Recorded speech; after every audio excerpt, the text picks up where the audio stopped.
What up, what up, what up? It's your boy PowerXL, and we are back from our little break. Hope y'all doing well and ready to get into it. There's another news drop, so I hope y'all are ready for some new news. And let's get into it. Let's get right in it. Oh yeah, it finally happened. Direct talks with Ukraine. Holy shit. I think I seen this on the news earlier. It looks like we have a ceasefire and a deal on the way. So, breaking news, literally. Unconditional ceasefire starting tomorrow. European leaders and the U.S. are trying to put pressure on Putin to agree to the month-long ceasefire. And the hopes, of course, is to bring an end to this three-year-long war. Yesterday, Putin proposed direct negotiations, but he wants them done in Istanbul. And on Thursday, he made no mention of the ceasefire. Responding to Putin's speech, Ukrainian President Vladimir Zelensky said it's a positive sign that Russians have finally begun to consider ending the war. That's good. And that Kyiv is ready for direct talks with Russia. CNN has Seb Shukla. He's following the latest in London. Sure hope this happens, bro. This shit's been going on for 3 fucking years. And we're going to start with Nick Payton Walsh. He is in Kyiv. And Nick, think about how many billions of dollars got wasted over this shit. Me that too many, like all our taxpayer money, fucking toasted. Because there is a threat that's happening now that's in direct context of this ceasefire discussion. Yeah, I mean, it's not uncommon here for there to be air raid sirens. We had some early this morning. We've had some in the last 10 minutes. This, though, specifically the Ukrainian Air Force warning of a ballistic missile threat. He said I'll meet with Putin on Thursday? Kiev. Oh, my God. As I say, not uncommon. Every night, Ukraine, that's huge. with the exception of a couple of nights during Russia's unilaterally declared ceasefire in which they continued front-line fighting. Every night, Ukraine is hit by Russian attack drones and often ballistic missiles too. So that's just some context, though, for this discussion of diplomacy, which at times can feel very ethereal and detached from the gritty reality here of missiles being fired, often at civilian areas. Damn. So where we are today is a European demand with Ukraine and with US backing for a 30-day unconditional ceasefire has not been accepted at this point by Russian President Vladimir Putin. And indeed, in very late night comments early this morning, he talked about how Ukraine hadn't honored previous ceasefires. Ukraine says Russia has indeed. There's evidence, frankly, that these have been very rocky when they've been declared unilaterally, certainly in terms of Moscow's adherence to them. He talked too about the need for direct negotiations between Ukraine and Russia and gave a date for that, Istanbul, on Thursday. Now, none of that is new. There have been talks between some parties in Istanbul in the past. And indeed, I could see that the idea of direct talks between the two countries has been agreed to in different types of wording by both Kiev and Moscow. So what Putin, I think, is suggesting is another diplomatic phase here in a country and a capital, in Istanbul, a city where indeed we've seen diplomacy before. But we've heard from the French President Emmanuel Macron, who did a lot of the lifting to get us to this point of the demand for a ceasefire, speaking to President Trump in the past days many times indeed. He called this, suggested this was another delaying tactic. He said in a tweet and a post on social media that there must be a ceasefire first, that you can't have negotiations while civilians are indeed being shelled. He's right about that. I mean, it just makes sense. Yeah, that's the same logic that I was like, because you remember how, like, whenever Trump paused the tariffs to do a negotiation, this is the same logic that I was using. Like, yeah, of course, right? 100%. By Russian bombs. And so it appears the European demand remains the same. That's been echoed by Ukraine's President Volodymyr Zelensky, that ceasefire first, then talks. What we don't know yet is if, indeed, the White House, President Trump putting a very positive post out after Putin's comments last night. We don't know if that is in fact going to result in the massive sanctions that French President Emmanuel Macron talked about yesterday as being the consequence if Russia doesn't sign up to the ceasefire. He said he had American backing for that. Donald Trump said he continued to work with Ukraine and Russia to be sure this process moved forwards. We don't know the timing of when those potential consequences might... I mean, how can they put that many sanctions on Russia already that aren't already on them? And also, don't they rely on Russia? I know Germany does. they rely on Russia for tons of energy. So I don't know really how much. That's where they can kind of get a actually lot do. of their oil and Or fuel. indeed it'll have the same kind So I of don't know hard how landing that's that gonna the work. Europeans suggested they would They in were that able to move remarkable away from meeting it? yesterday in Kiev. Nick Yeah, Balls for us got there it from in Kyiv. somewhere Thanks so else. much. Let's go now to CNN, Sebastian Shukla. Thank goodness. In London. Sebastian, the consequences. German here? as Pretty sure Nick we- laid jaw out, on we this don't bloke. know Good. yet. I didn't What know is that. That's clear new. is that this is not going to Stand jaw. satisfy Europe after they set that ultimatum, that demand just yesterday. Yeah, I think that's right. What the Kremlin and President Putin are trying to do here is move the ball back into the Western Europe's court here and say, look, okay, you guys are prepared to put an ultimatum on us of this ceasefire, which needs to begin on Monday. But what President Putin is doing is saying, okay, I raise your 30-day ceasefire ultimatum on Monday. I'm going to say, let's have direct talks between Kyiv and Moscow, which is something, as Nick was saying, let's is just not talk. new, but certainly haven't happened since the early days of the invasion in February 2022. So this is President Putin again trying to pull the rug and fool and trick the West into thinking that he is making and serious about peace and ending. I mean, I really can't say he's probably really, he's been fucking around a lot. I mean, yeah, it's why I watch CNN. Well, I mean, they're just explaining what happened, right? I mean, I try to watch. People always criticize. It's funny because like people criticize me for watching Fox News, and then when I watch CNN, people criticize me for watching CNN. I think some people just don't want to hear things they disagree with. That's all. The war in That's Ukraine. the real there reason. may be some substance to Yeah, that. Don't forget, basically. the administration led by Donald Trump has kowtowed to Moscow in many ways. You know, it sidelined Ukraine, it's sidelined its European partners, and held direct talks with Moscow. Yeah, but then that rhetoric changed again, where we saw Senator Marco Rubio, Secretary of State, come out and say, well, look, we're losing patience, and the administration... Isn't it crazy that White House crash out with Zelensky was like... It's crazy to go back on that and remember that even happened. That was a crazy level of a crash out. Strung on a little by the Kremlin. Live So on this next may be level another crash ploy out. by Moscow to be able to say, look, no, we're serious You don't have about the cards, negotiations, yeah. but within Where's your all of thank this, you? the context and framework is so important. You can say you want to have the discussions, but so far, President Zelensky and nobody else has ruled out attending them. Seb Shukla for us in London. Thanks so much. Do you think that this offer from President Putin attempting to skip by this request or this demand for a 30-day ceasefire and go straight to talks in Istanbul on Thursday will be enough to peel off President Trump, who wants a quick finish, who wants a win, from what we saw from him yesterday? They're trying to make Trump look standing bad. shoulder to shoulder with Ukraine and the rest of Europe. Yeah. I think it's designed to do that. Trump wants quick action, and Russia is showing that it is on the side of peace. And I think Zelensky's response is also designed to appease Trump, to say, look, I'm not the one. They say they what? Wait, what? Wait, what? That Russia's on the side of peace? Wait, what? In the way of peace. The Europeans, I think, are taking the more realistic view. We've heard from President Macron of France saying this is Russia just buying time. I think that's the more accurate description of it. Yeah, I think they're just buying time. Moscow and Kyiv are signaling towards Washington, not towards the Europeans. Bobby Ghosh, always good to have you. Thank you. Well, yeah, fuck the If I'm Europeans. president, America's I will have better. That war settled in one day, That didn't 24 happen. hours. That did not happen. Because I'll meet with Putin, I'll meet with Zelensky. Yep, that did not They both have happen. weaknesses and they both have strengths. Yep. And within 24 hours, that war will be settled. I will have the horrible war between Russia and Ukraine totally settled. I'll have it done in 24 hours. Yeah. So it's been more than 24 hours since the president. This is Lazinski again. is a He fucking did say idiot. overnight that he's open to direct talks, unconditional talks with. I mean, Ukraine. really? Zelensky says there must be a ceasefire first. Over the weekend, the U.S. and European leaders Surely. threatened sanctions against Russia if they It's did not not like he agree didn't try. to a ceasefire.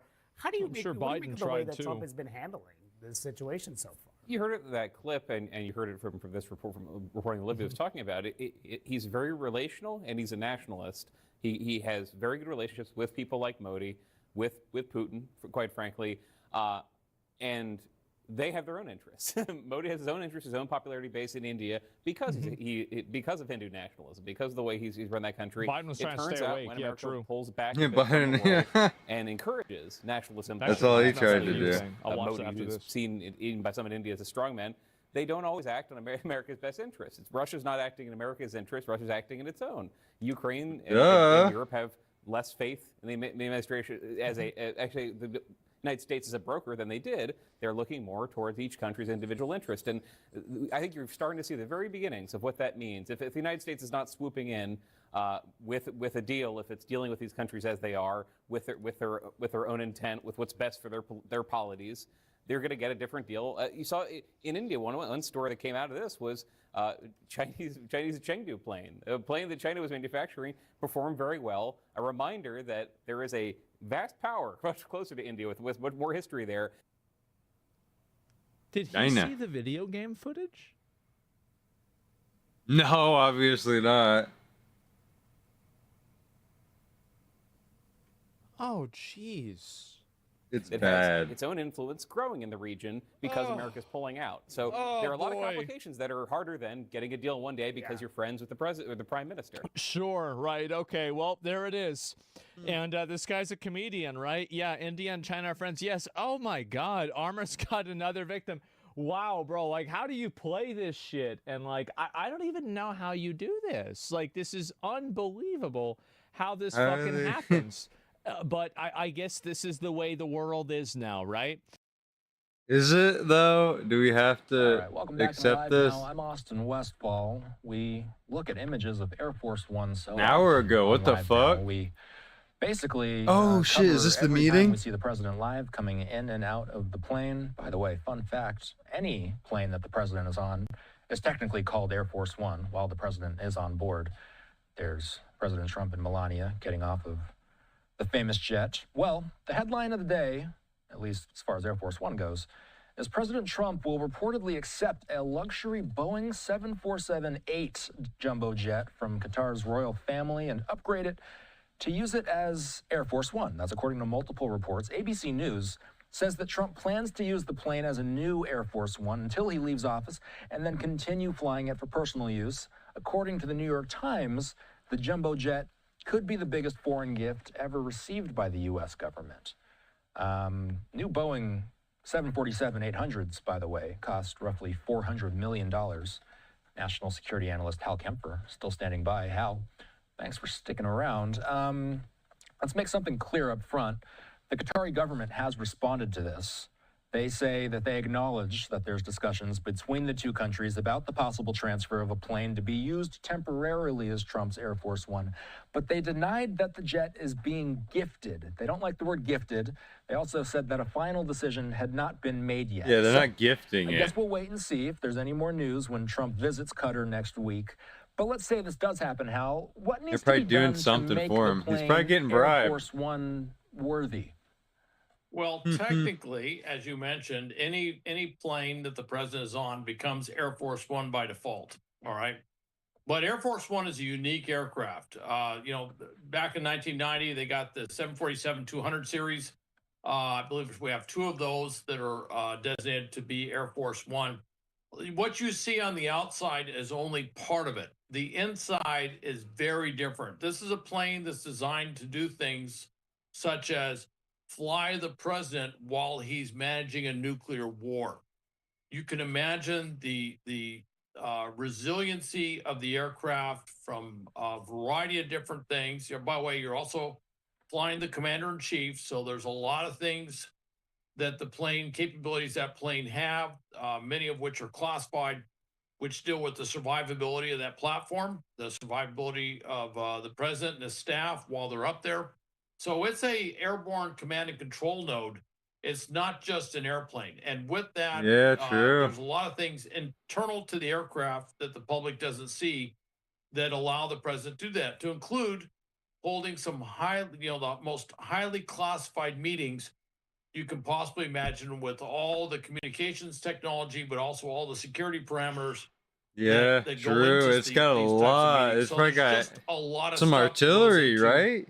Air You Force think? One. So taking a 747-800 series, which is the most advanced of the 747 series, which are being they're pretty much discontinued, if you will. Taking one off the line and then turning that into Air Force One is huge, and not the least of which is the security stuff. What you have to remember is Air Force One has a lot of different things in there, but it has to be a completely secure platform. So there are things that are done to avoid anyone if the aircraft was to say go dark, if you will. So it's not emitting, which it may do for security reasons. It may not emit. So it's more difficult to be tracked. That's not uncommon. Then they want to make sure there's nothing on the aircraft that would inadvertently emit something that would give away the location of the aircraft. Well, yeah, true. I don't think the Qataris would do this intentionally, but I would bet you that anybody look at this aircraft would try to find ways to get on board and secret things. Could be listening devices, could be emitters, could be all sorts of technical collection things. True. Yeah, if you want to look at the far side of this, you look at when the Russians offered to help us build a new embassy Trojan horse in Moscow back in the 1980s. They used local Russian labor, and eventually they had to tear the whole thing down because pretty much the entire building was permeated with listening devices and technical surveillance things that the Russians had built in. You can bet that anyone is going to try and get access to this aircraft so they can put stuff in the aircraft that will provide them some sort of advantage. So from the very beginning, just from a security standpoint, the technical surveillance countermeasures folks have got to go through every part of that aircraft, literally tearing it apart, looking into every crevice, crack, every part of that airframe to make sure there isn't something in there that could compromise the mission of Air Force One or compromise what's going on in Air Force One in some way. Any plane, though, they have to do that anyway. You get into the avionics themselves, the ability of the aircraft to perform under certain parameters that Air Force One it has to be able to perform. That's not something that standard commercial aircraft would have incumbent. Again, you'd have to make huge upgrades. So, but I'm kind of waiting to see what's being done. This is kind of thrown out there. It's a beautiful aircraft. I understand President Trump has toured the aircraft, was in Southern Florida. He's looked at it.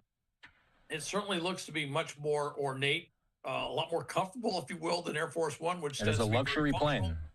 Yeah, it's a beautiful plane. But the other side is there's just a tremendous amount of stuff that would have to be done. And by the way, the parameters for an aircraft flying the President of the United States are not the parameters for an aircraft flying, say the royal family or, the head of monarch of any of the Gulf states, but certainly Qatar or others. There's just, look, Qatar is not going to have to manage a nuclear war while the head of state is flying. That's just not something that happens. That's unique to, somewhat unique to the United States that we would have a parameter like that. So any off-the-shelf aircraft out there would have a tough time meeting this. Although I would be remiss saying the president, the White House, the Air Force, everybody is frustrated with the speed and the cost overruns that Boeing has incurred in providing the new Air Force One, and that's a lot of the impetus you see for this rather out of the box concept. Have we seen any U.S. agencies, any word, any reaction from this idea yet? Well, the big reaction has been the lawyers have been very busy on this, looking at if it's a gift, does this violate the emoluments clause in the Constitution? And my understanding, the working idea is that it's a temporary thing that he will use until the new Air Force One hopefully is done. And then they're talking about it won't be a gift to him. It'll be a gift to his presidential library foundation, and that it would be parked at the presidential library, wherever that's going to be for President Trump, and that they would take it. So President Trump himself would never actually accept this gift, if you will, accept this aircraft as a personal gift to him. And there's a whole slew of other federal laws that deal with that as well. But they're looking at that, and then also trying to figure out how does the U.S. accept something like this. This is the biggest thing that's ever been presented by a foreign government or a foreign leader. So there's just a lot of negotiation Yeah, I don't know. that has to be completed on how this would be done from a legal standpoint, a structural standpoint, what needs to be done with Just the legally aircraft in give it order to the make this fucker. happen. I wouldn't be surprised by the time they get done. And keep in mind, yeah, the 747 he flies. I think it personally for me, I would feel very comfortable flying that. I think that's a perfectly adequate plane for what I do with my flying. I think it would be a little bit of an upgrade, but with that, yes, it's a 747-200, but it has all sorts of things to keep it completely airworthy, keep it within the mission parameters of what it has to do. So even though it's an older aircraft, look, they have revamped the electronics, the avionics, they've revamped a bunch of stuff in that thing. So it's an older aircraft. Be great if it's a newer aircraft, but it is not. It's not like it was 1990. That's a very different aircraft than it was, say, 25 years ago. So, and I'll mention too that the idea of having an Air Force One at a presidential library isn't a new one. We both know that the Reagan Library has Reagan's Air Force One there. They have a hangar that they built for it in Simi Valley, California. But the word gift seems to be a touchy word, at least given some of the statements we've heard from the Qataris about this. Is there an ethical question when we talk about the word gift? There's a lot of ethical questions to talk about the word gift, and particularly if you're talking about a gift to a U.S. federal official, and the president is a federal official. There's a lot of there's a cap on how much they can get from something like this. It's a pretty low ceiling, and certainly this exceeds that by several levels, shall we say. But they're also looking at how does a foreign country give something like this to the United States? And there's just, and then the worst thing would Who be, knows? It doesn't really matter. For Qatar's investment in the U.S., that from a legal standpoint might even look worse than if it was just given without any conditions tied to it. So Who knows? Who fucking knows? Tech News can help you understand. Oh, jeez, stop. And adapt to important Nintendo did some shit. We're gonna find out. Economic and This is sociocultural crazy. shifts They've that done it affect again. all of us. But why keep up with it at all? It's a good question. Hell if I know. Nintendo has updated their user agreements to let gamers know they might brick your Switch if you screw around with it. Because as much as they love to sue people, it's like their favorite thing other than releasing the same game a million times. It's just faster to remotely disable people's consoles. And along with it, their ability to legally play Nintendo's games. Hold on.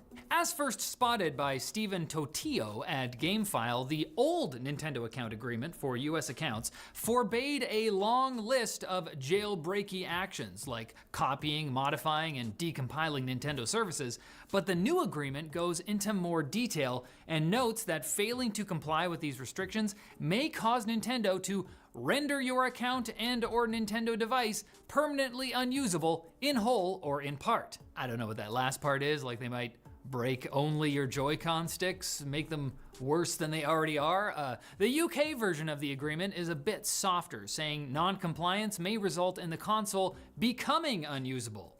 Might happen, might not. Stop. Nintendo also updated their privacy policy in the US and UK to say they might monitor and record your video and audio interactions with other users. So just make sure you get all the swearing out of your system before you sit down to play online, okay? NVIDIA is reportedly once again refusing to give tech reviewers official drivers for the RTX 5060 until the card launches on May 19th. Igor's lab first made this claim, but it was corroborated by Hardware Unboxed and Andrea Schilling of Hardware Lux, who pointed out NVIDIA's plan sucks extra hard because May 19th is the first day of Computex, and everybody's gonna be in Taiwan, possibly enjoying delicious soup dumplings and bubble tea, which is not important right now. What's important is we're looking at another launch day filled, potentially, with videos of short, sandaled people complaining about not being able to publish a review. Thanks, NVIDIA. Honestly, the Radeon RX 9060 XT, listings of which leaked recently, revealing both 8GB and 16GB variants, can't come soon enough. Please, let Linus review something, anything. Apple has filed a motion to stay that ruling from last week, forcing the tech giant to allow external payment options on iOS, even though Judge Yvonne Gonzalez-Rogers explicitly said she would not grant a stay, and that she is generally sick of Apple's shenanigans. That's my paraphrasing. But you see, Apple had no choice but to try something, because if they don't collect all the commissions they can, even on purchases made outside of the App Store, they could lose hundreds of millions, even billions of dollars, which I believe was the whole idea. But I could be wrong. Obviously, Epic Games thinks Apple's motion is BS. The company just submitted the Fortnite iOS app to Apple for review once again, and again, I feel like it won't be approved, but I appreciate Tim Sweeney's spirit. Meanwhile, Apple SVP Eddie Q made a spirited argument in the Google Search antitrust remedies trial, asserting that Google should still be allowed to pay Apple $20 billion a year to be Safari's default search engine, because search won't even be relevant soon anyway. I mean, people are using it less because they're using AI to search for stuff instead. Now, Google didn't love the sound of that, so they posted a short statement to say, hey, just hold on now. We're still seeing overall query growth in search. So, I mean, Google's still a big deal. And then Apple's like, no, it's not. And then Google's like, yes, it is. Anyway, Eddie even went so far as to say you may not even need an iPhone by 2035 because AI is changing how people use the web so much. In fact, the changes are so big, according to Cloudflare CEO Matthew Prince, they're killing the internet's entire business model.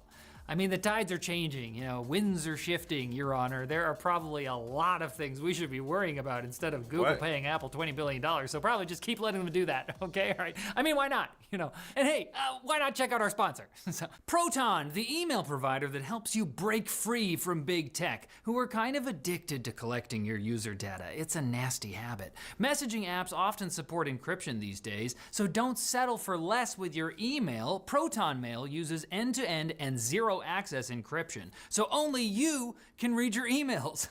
I know, what a concept. But Proton Mail does. I know why tech news is useful. No idea what the quick bits are for. An AI-generated video of a man killed in a road rage incident in Arizona was played during the killer's trial and accepted by the judge as a victim impact statement. The video was produced by the victim's sister and features the man saying he believes in forgiveness, despite his family asking the judge to deliver the maximum sentence. After hearing the testimony, the judge said he didn't hear the victim asking for the maximum sentence, probably because that wasn't actually the victim. It was a fake person. Does everyone realize that? And then the judge handed out the max sentence anyway. Okay. What? Not sure what we learned from any of this. Huawei showed off its first laptops running a desktop version of its Harmony OS operating system. The Chinese tech giant first started developing Harmony OS as an Android-based alternative to reduce their reliance on Google, and now they're trying to reduce dependence on Microsoft too, because of the US-China trade war, and also probably because they're sick of the constant nagging to upgrade to Windows 11. Relatable. In case you missed it, there's a new pope in town, and yeah, he's a gamer. Kind of. Robert Prevost, aka Pope Leo XIV, is the first American pope and the first one confirmed to play video games, specifically Wordle and Words with Friends, according to his biological gamer bros. He's also the first pope that can be properly stalked on social media. Evidence has already been discovered of him arguing with his relatives on Facebook. He's just like us. And a viral TikTok trend called the Chromebook Challenge, in which kids stick objects into the USB ports of their school-issued Chromebooks to elicit a bit of magic smoke, has unsurprisingly led to fires and evacuations at schools in multiple states. As one TikTok video points out, blowing up your Chromebook may lead to a situation where it ain't even a Chromebook anymore. Important lessons learned.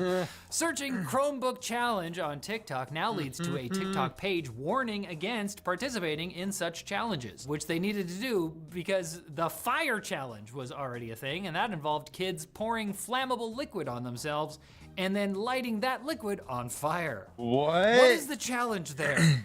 To survive? Thankfully, kids have already pivoted to finding new and creative ways to screw with their Chromebook settings, making the laptop hard to use the old-fashioned way. You know, maybe the kids are all right. Maybe the kids are all right. But I won't be all right unless you come back on Monday for more tech news. I'll just be sitting here, worried sick that you're doing something less useful, like touching grass or other things that are outside. Your hands might get dirty. Yeah, fuck that.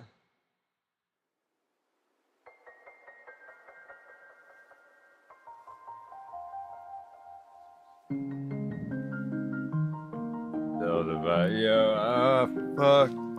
Still never beat Zelda. So many games right now. Crazy.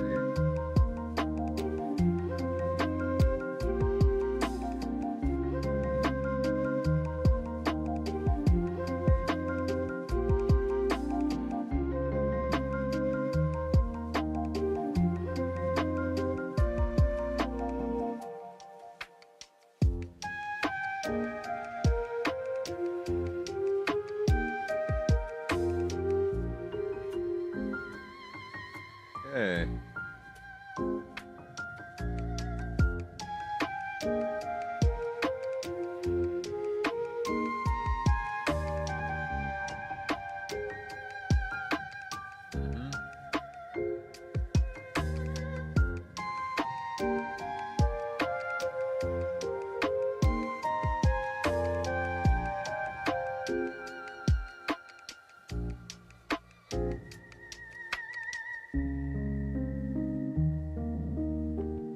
I just like vibing out sometimes too, you know.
Hit the news up.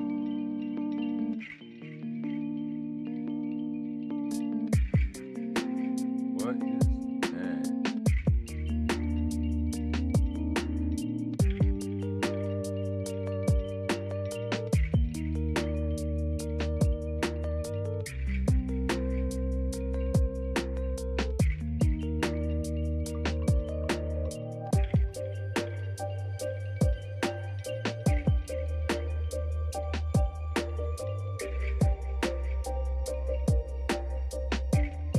Here.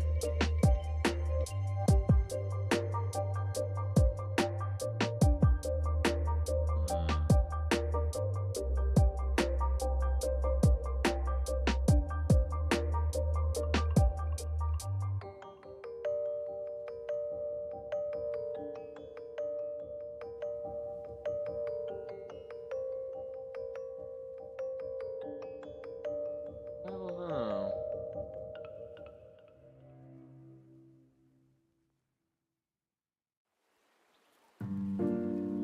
Let's check some shit out here. Do we have anything we haven't seen? Miss anything?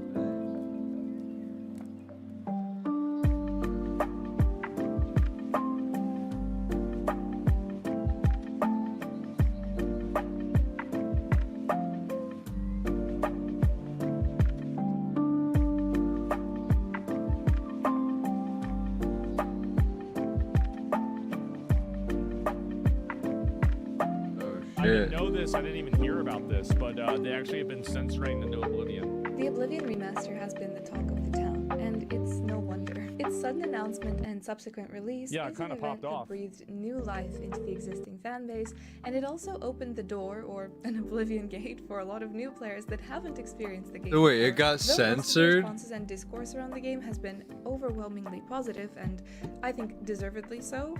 There have been a few things that have sparked controversy right off the bat and resulted in some heated debates around the internet. But even Oh with yeah, all where that, you it pick hasn't the actually hurt character. the game in any way. People that had some issues just modded them out and moved on. Though I myself am very positive about this release, and I've really been enjoying playing Yeah, I've the game, enjoyed it too. there are a few things that I've noticed that don't really make sense to me, or I guess I just don't really understand why they would go out of their way to change them. It seems Right. that in the remaster, female characters and depictions of women in general have been noticeably toned down or even censored. While they may seem Like like small what? things if you come across them, and I don't actually think they ruined the game, if you look at the bigger picture and how many things were affected by these particular changes, you'll start to notice a bit of a pattern that is perhaps setting a precedent and a new standard for future Elder Scrolls games and really games in general. Unfortunately, I think that a lot of these changes were made while ignoring the deeper context of the world, and it's not entirely clear Let's see what an the example of purpose this. of making these changes was. There definitely was some sort of a purpose, because it cannot be. What was the change here? I think the tits, Like, right? What was the change? What do you mean? Did they make that? Is it a boob reduction? Okay. Yeah. Yeah. They I made could her expect that. ugly. Watch the Too. video. Okay, she wasn't explaining it at the beginning, so I assumed. I wasn't sure if she just assumed that the audience knew what the difference was. A coincidence that all of these things were changed, but again, it's just not clear because there is a bit of inconsistency there as well. Today we're going to talk about the changes and some of the censorship affecting female characters in the game, and the kind of message that perhaps unintentionally or maybe intentionally it sends. Before we get started, hi, my name is Angelica, and I'm planning to do a sort of a special live stream soon to celebrate 100k. This is going to be kind of like That's what I did. Q&A style live stream. We haven't done one of those since before I had even less than 20k subscribers, so I thought that it would be a really good time to repeat that. But before we can do the stream, a very special package has to arrive, so stay tuned for that. Now in my last video, I Good for noticed her. maybe one or two subtle things when analyzing the clothing in the game that kind of surprised me in terms of the changes that were made and why would they have changed that. Some pieces used to be a bit more off-shoulder, for example. Others accentuated the curves and the figure of your character a lot more. What a surprise. Wow. Toning down the sexuality of the game in order to make mentally ill, probably fat women happy. Great. Great, that's just what we need. They weren't afraid to show a little bit more skin in something low cut. That Yeah. said, I don't think that the original version of Oblivion was ever particularly out there or No, it wasn't. sexy. Sure, their clothes may have appeared more flattering, but I thought that it was all very reasonable. Not and it that didn't much, right? Other than that, everybody was equally a potato. Some potatoes were just very feminine. It fit the world perfectly. Sure. The remastered version has hidden much of what I said in the previous video, gave flair and an attitude to certain things. Others have been just straight up changed in what kind of feels like an attempt at censorship. I totally It's absolutely censorship. It is, It's not even yes. a question. Not a question This at is all. what's happened with like 10 or 20 different video games. Like, I mean, how many times does it have to happen before people think that it's happening? It's obviously happening.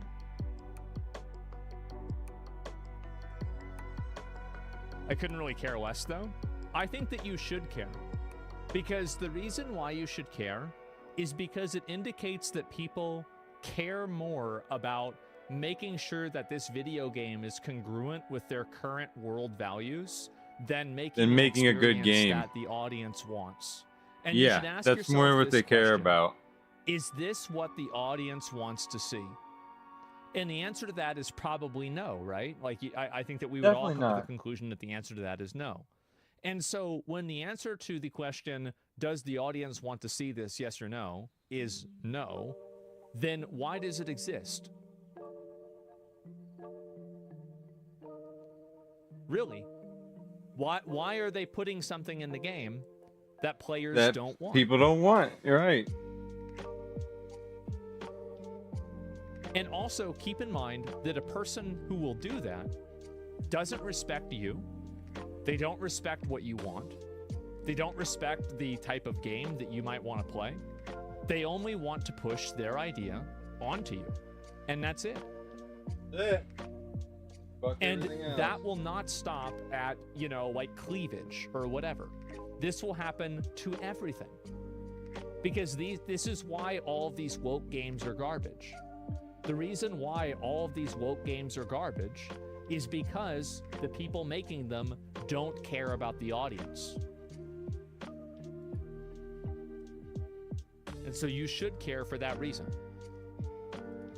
really missed the huntsman's vest. If not any reason, that needs to be the honest, reason. I actually didn't recognize them at See? all when I came across them. I guess I didn't think twice about it at the time because this is the version that the male characters wear, and I recognized it from that, so it just slipped past me. Like some sort of a Mandela effect, I guess. Now here's the thing. This is what they changed it to, and it was always called a vest, so I guess this makes it closer to its name. But I don't think that that's why they changed it. If they were really worried about sticking true to the name of items, then perhaps the black finery would be black and not brown, right? Yeah. This Right. is something else. And it's something that I will explore in this video and show you more examples of. But specifically looking at the huntsman's vest. To me, this was a totally unnecessary change that I think nobody would ever complain about if they left it like before. Well, I mean, like, here's the truth, right? What do you think the odds are that this was done in order to promote some form of lower amount of female sexualization in the game? What do you think the odds are that this is the case? 100%, right? It's 100%. Yeah. And fundamentally, I don't want people going That's what I into think. my video games and changing them Yeah, because fuck of their them. worldview. Make them I the way don't they like their were. worldview. I disagree with it. And I think that more people need to speak out and say, stop changing things. We don't want this. Don't do it. That's it. People are entitled, yes. The devs whine about it, yeah. Saying that the changes that appear to be so radical in the remaster were done in the name of embracing a more realistic look. But I feel like that Yeah, goes out okay. the window when you think of an NPC that wears this clothing. So Branwen came to mind, and this particular change has made her and her situation Yeah. look really silly and out of place. For context, this is a Red Guard woman that can be Does found every in fucking game, even a remaster game that had a complete graphic overhaul, need to be a fucking Gooner game for fuck's sakes? It's not even gooning. So, Holy let me ask you fuck. something. Why do I have Can to we just download have them all to make attractive- it the same whenever they were the ones that tried to make it different? you're getting mad about this to be a fucking Gooner game. I don't understand why this is a problem. Can you not understand the problem that I have with this? So they actively change something and make it different than the way it was. And now I'm the problem for recognizing that and saying that I don't like the change. How is that? I understand a problem. Then why are you trying to invalidate it? I don't understand. So like, if you understand the problem that I have with it, then why are you trying to say that I'm not allowed to have this problem? I don't understand this. Let me explain. Okay. It's not a one-to-one recreation now. That should be expected. No, it shouldn't. Why should you expect that they universally censor things in one direction? I would be completely okay with it being a, what do you call it? Being like a remaster and certain things are changed. But don't you think it's odd that every single one of these changes primarily is all in just one women? direction? Don't you think that's a little bit odd that's happening? It's because they're doing it on purpose. It's intentional. The game is good. The remaster is immaculate. The overall quality of the game is amazing. Like, it doesn't have to be sexualized. We're not sexualizing it just because it wants. What? That's not even what's being discussed. Nobody's even taught. That's not a reason. That has nothing to do with it. Waste of time. Let's move on. Yeah, that's not even the point. Just look at the monsters. Every model that's been changed. It's not about cleavage, but design quality. I don't know. I think a lot of them look pretty good. City Arena District, sparring with an Argonian named Salith in the hopes of making it in the arena. In the original, their outfits, or lack of clothes, perfectly fit their situation. This place is like a mini gym, and her attire is perfectly comfortable for what she's doing. It's sort of like a sports bra vibe. In the remaster, without any context, you go up to this and it just looks like two homeless people fighting. You can see here that first of all, this censorship doesn't extend to male characters, as they didn't decide to put a shirt on him, but see, this is again. Yeah, why are we censoring the women? It just are we empowered? Like, is this like a remaster and things are different? But is this trying to like psyop women and men into liking ugly women? So by like comparison, when at the things default, just keep being different in one direction over and over and over. Like, are these women making the game and like, oh shit, we can't make hotter women than us? I'm jealous, because that's usually the most girl thing to do, is out of spite makes another girl ugly so you look better by default. That's like girl motive number one. To emerge. Wearing this warm furry vest to work out. Yeah, it's before this. It's fucking hideous. Completely fine, and I don't think she's actually hot looking. To get the picture. Now, her look has had a direct impact on his, and they just look like beggars from the waterfront district having a disagreement. It looks ridiculous, and it was something that did not need to be changed at all, and it's actually kind of ruined the particular scene here. No, it's not game-breaking, but it's the sort of jank that's like not really charming. It's definitely funny looking. The problem is that these kinds of things are like a cancer, and if you don't stop it early on, it makes the game more unplayable. Worse. Like, for example, whenever Blizzard took the calling Sylvanas a bitch out of WoW, we didn't realize that that would actually end up causing us to get an expansion that was so soy it was Dragonflight. We didn't know that at the time, but if you give these people an inch, they take a mile. Yeah, exactly. That's facts. Yeah, and the paintings, exactly. You find on one hand they try and censor the game, but the same retards that try to sexualize kids in society in real life, it's double dumb. I don't want to say it's the same people. But not in a good way. Armor is also a bit of a hot Yeah, we have no proof. Kind of for the but same most reason. likely. So in the original Oblivion, some of the armor looked quite different depending on whether you played a male or female character. Granted, not all of the armor had these differences. For example, the steel armor kind of looked the same on both men and women, so it's important to have this context and those facts before we go and get our pitchforks. Don't worry, there will be time for pitchforks later. Some really notable differences can be seen in things like the iron armor, the amber armor set, the chainmail armor, the pit armor. It's always the same. and That stuff one's not. worn in That the one's arena, not that much and different. several but yeah. others that you'll notice too.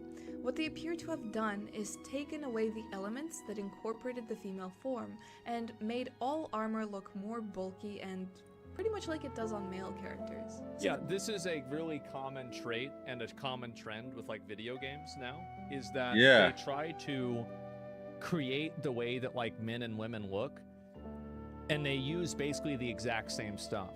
And they create these like really androgynous, totally unappealing, weird looking characters that I don't think anybody actually wants to look at or have anything to do with. No, not at all. Yeah, nobody wants this. Makes you I not don't want to think play the anybody's game. asking for this at all. a No. major argument for doing this, And we're not I can sorta asking see to where they're fucking coming have like sexual fucking gooning shit, but just make it look like an actual girl. from is Not like a them man. going for realism. So Man, it woman. is true that armor for the most part was never really made for women. Okay, I agree. Let's go for realism. You can't play as a girl. No girls. There you go. Thank God. Or to fit the Yep. female body. That is because in many places in the world and many societies, it was widely accepted that war is for men, and only It men is. Yep. go to war. And So, need to no wear women armor. can play. There They do. were a few exceptions, of course. Instances where armor may Joan have of been Arc. made to fit Yes. a particular person. Like, it's believed that Joan of Arc had her armor made specifically for her, courtesy of King Charles VII of France. Well, But of for the course. most part, if a woman did wear armor, it was just armor that was standard and made for men to begin with. You guys will know that I am somebody that advocates for realism in fantasy worlds. Yeah. But what I mean by this is that I want to see it grounded within the predefined parameters of any given fantasy world. So my counter Yeah, this is a argument fantasy is world. this. It's not real life. Unlike the real world, in Oblivion, women do go to war. In Elder Scrolls in general, women go to war. You see this in your first 2 minutes of playing Oblivion, where you meet Captain Renault wearing a full set of Blade's armor and escorting the Emperor to safety. That's kind of a big deal. I Yeah. sort of touched on this in a video before where I spoke about how there don't appear to be the same predefined gender roles in Tamriel as there are in our real world. Therefore, realism in this case would mean that the female form is also taken into account when making armor, as women are out there just as much as men. And again, this True. was a thing in the original. fuck It was their only own lore. decided that this is a thing, so Well, I think that the reason why they don't do it is because they don't want to make armor that sexualizes women. And they view a acknowledgement of the female form in any way as sexualizing women. And that's why you see a lot of these like Western games that are made that are just totally fucking, again, it has these ugly androgynous characters. Complete Like, trash, look at too. Marathon, Slop. look at Concord. It's the exact same mindset. I don't see why they. And they never had it at first, I so find what it a happened? particularly silly change for things like the amber armor. Like, the concept of amber armor is very fantastical, surreal. Surely with how magical and out of this world this looks, we can allow for it to fit nicely on a female character. So realism is great and all, but it shouldn't get to the point where you're taken out of the fantasy world, especially not in a remaster or remake scenario where you already have a point of reference. Upon further inspection, they did this with statues as well. So if the statue had some curves or a more risky appearance, this would be toned down. For example, No. Did my girl dirty. It's a huge nerf. That's a massive nerf. It's a gigantic nerf. Not even the same fucking Baldur's Gate 3 person is now. considered woke, even if it didn't take away the boost from the armor. Baldur's Gate 3 is not considered woke by anybody. Nobody except for the biggest Baldur's retards on the Gate. internet think Baldur's Gate 3 is woke. The problem that people have is that this is one-dimensional desexualization that doesn't happen to male characters. It doesn't happen to men. It's only with women, and it's only in one way. That's the problem that people have. The 1 and 2 thing, yeah, sure, and that's silly, but that's like 1 point. the Meridia statue in Oblivion looked like this. Yep. And in the remaster, they made it look kind of like it does in Skyrim, but it's definitely safer for work overall. Yeah, After it seeing is. this, it kind of occurred to me that perhaps they decided to make all of the Daedric shrines look more Skyrim-like. But then I visited Azura, and she was way more toned down and covered up I've than seen this even one. the Skyrim version. Whereas in the original Oblivion, she looked like this. Yep. And if more Skyrim-like was the goal here, why didn't they change the Molag Bal statue to look like it does in ESO? Well, it's obvious the reason why. I mean, they're censoring and changing the game in order to make it more in line with their worldviews in real life. That's the reason why. It's obvious. I mean, if you look at this kind of stuff and you don't come to that conclusion, you're being dishonest. Yeah, it's very weird. I mean, this depiction of him is arguably better known even, but they decided to stick to the original. Now here's where the consistency falls through, and this is what kind of makes me question the purpose of changing these things at all. Now maybe they missed this, but interestingly, they also didn't change the mermaid statue in Anvil. In fact, I think they maybe even improved her a little bit with the pose, but yeah, they did. That's just my opinion. Other than that, where I thought they might censor her. And this is another element of like the weirdness of like this like weird sexual censorship is that they have no problem. I don't know if you guys have noticed this with a lot of games. Is she's that an animal. These video games have no problem making very sexualized characters that don't have humanoid traits. Like for example, like they have like that flame Atronach who like still has a big ass, or they have like this mermaid, or they have things like this. But there's always some form of thing that makes them inhuman to make it some form of like safe horny. Have you guys noticed this before? Yeah. Like yeah. And I've seen this like probably 10 like or a 15 furry times trend. now. Yeah, okay. Very weird. This is weird. This is fucked. This is actually fucked. Now at this point in the video, I know somebody has probably thought of the spider Daedra. So yes, I did decide to take a closer look at that as well. So my take on this is, they don't look bad. They retain pretty much the same essence, although I would have liked to see... Again. Fucking spider.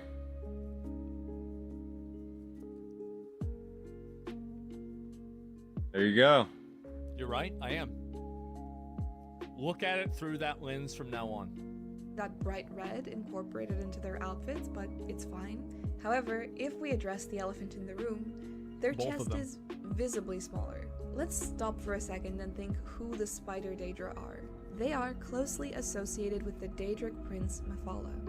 Mephala, who is the prince of lies, sex, murder, and secrets. A prince that uses seduction to get closer to mortals and trick them, get them entangled in her cunning web. These so she gotta have some big ass titties for that. Yeah, exactly. Daedra are the perfect Dang, you're right. prince. Yep. And so that having thorax. a more exaggerated chest like they did in the original would have been arguably more lore accurate and in character. Of course. No, this is by no means a horrible change that completely ruins the game. But I wonder about the message that it sends when, even in a scenario where the female body tells a part of the story and lore, they choose to tone it down like it's a bad thing. And it's not like Oblivion is a game where historically all women had super exaggerated bodies and jiggle physics and lots of focus on that sort of thing. So this also meant that having something more open Making and GTA out look there, better every or day. откровенно, like we say in Russian, made it that much more effective. Yeah. If people are worried about over-sexualization, let's be real. Those who really want to make things more exaggerated and blown out of proportion will mod that right into the game. But that does not mean that we can't have tasteful depictions of the female form in the game by default. And when I say... Well, this is the thing, is that there's no one who hates attractive women more than unattractive women. Yes. And that's what I said at the beginning of this video. You see this, I think the best example of it is everybody knows this. Animosity and hostility that, for example, like fat women have towards women who are not fat. They will constantly body shame women who aren't fat. They'll, you know, like try to like say, oh, you're not skinny enough. There's something wrong with you. Where's your tits? Like, oh, you don't have any curves, etc. You've seen this many, many times. Yeah. Right? And so, and it's also like, obviously, like being overweight is only one aspect of it. I think that there are a lot of other aspects as well. There are, if you think that like I am mean about this kind of stuff, or like any guy is mean, you should see some of these girls' group chats that get leaked. Like I look like a fucking saint.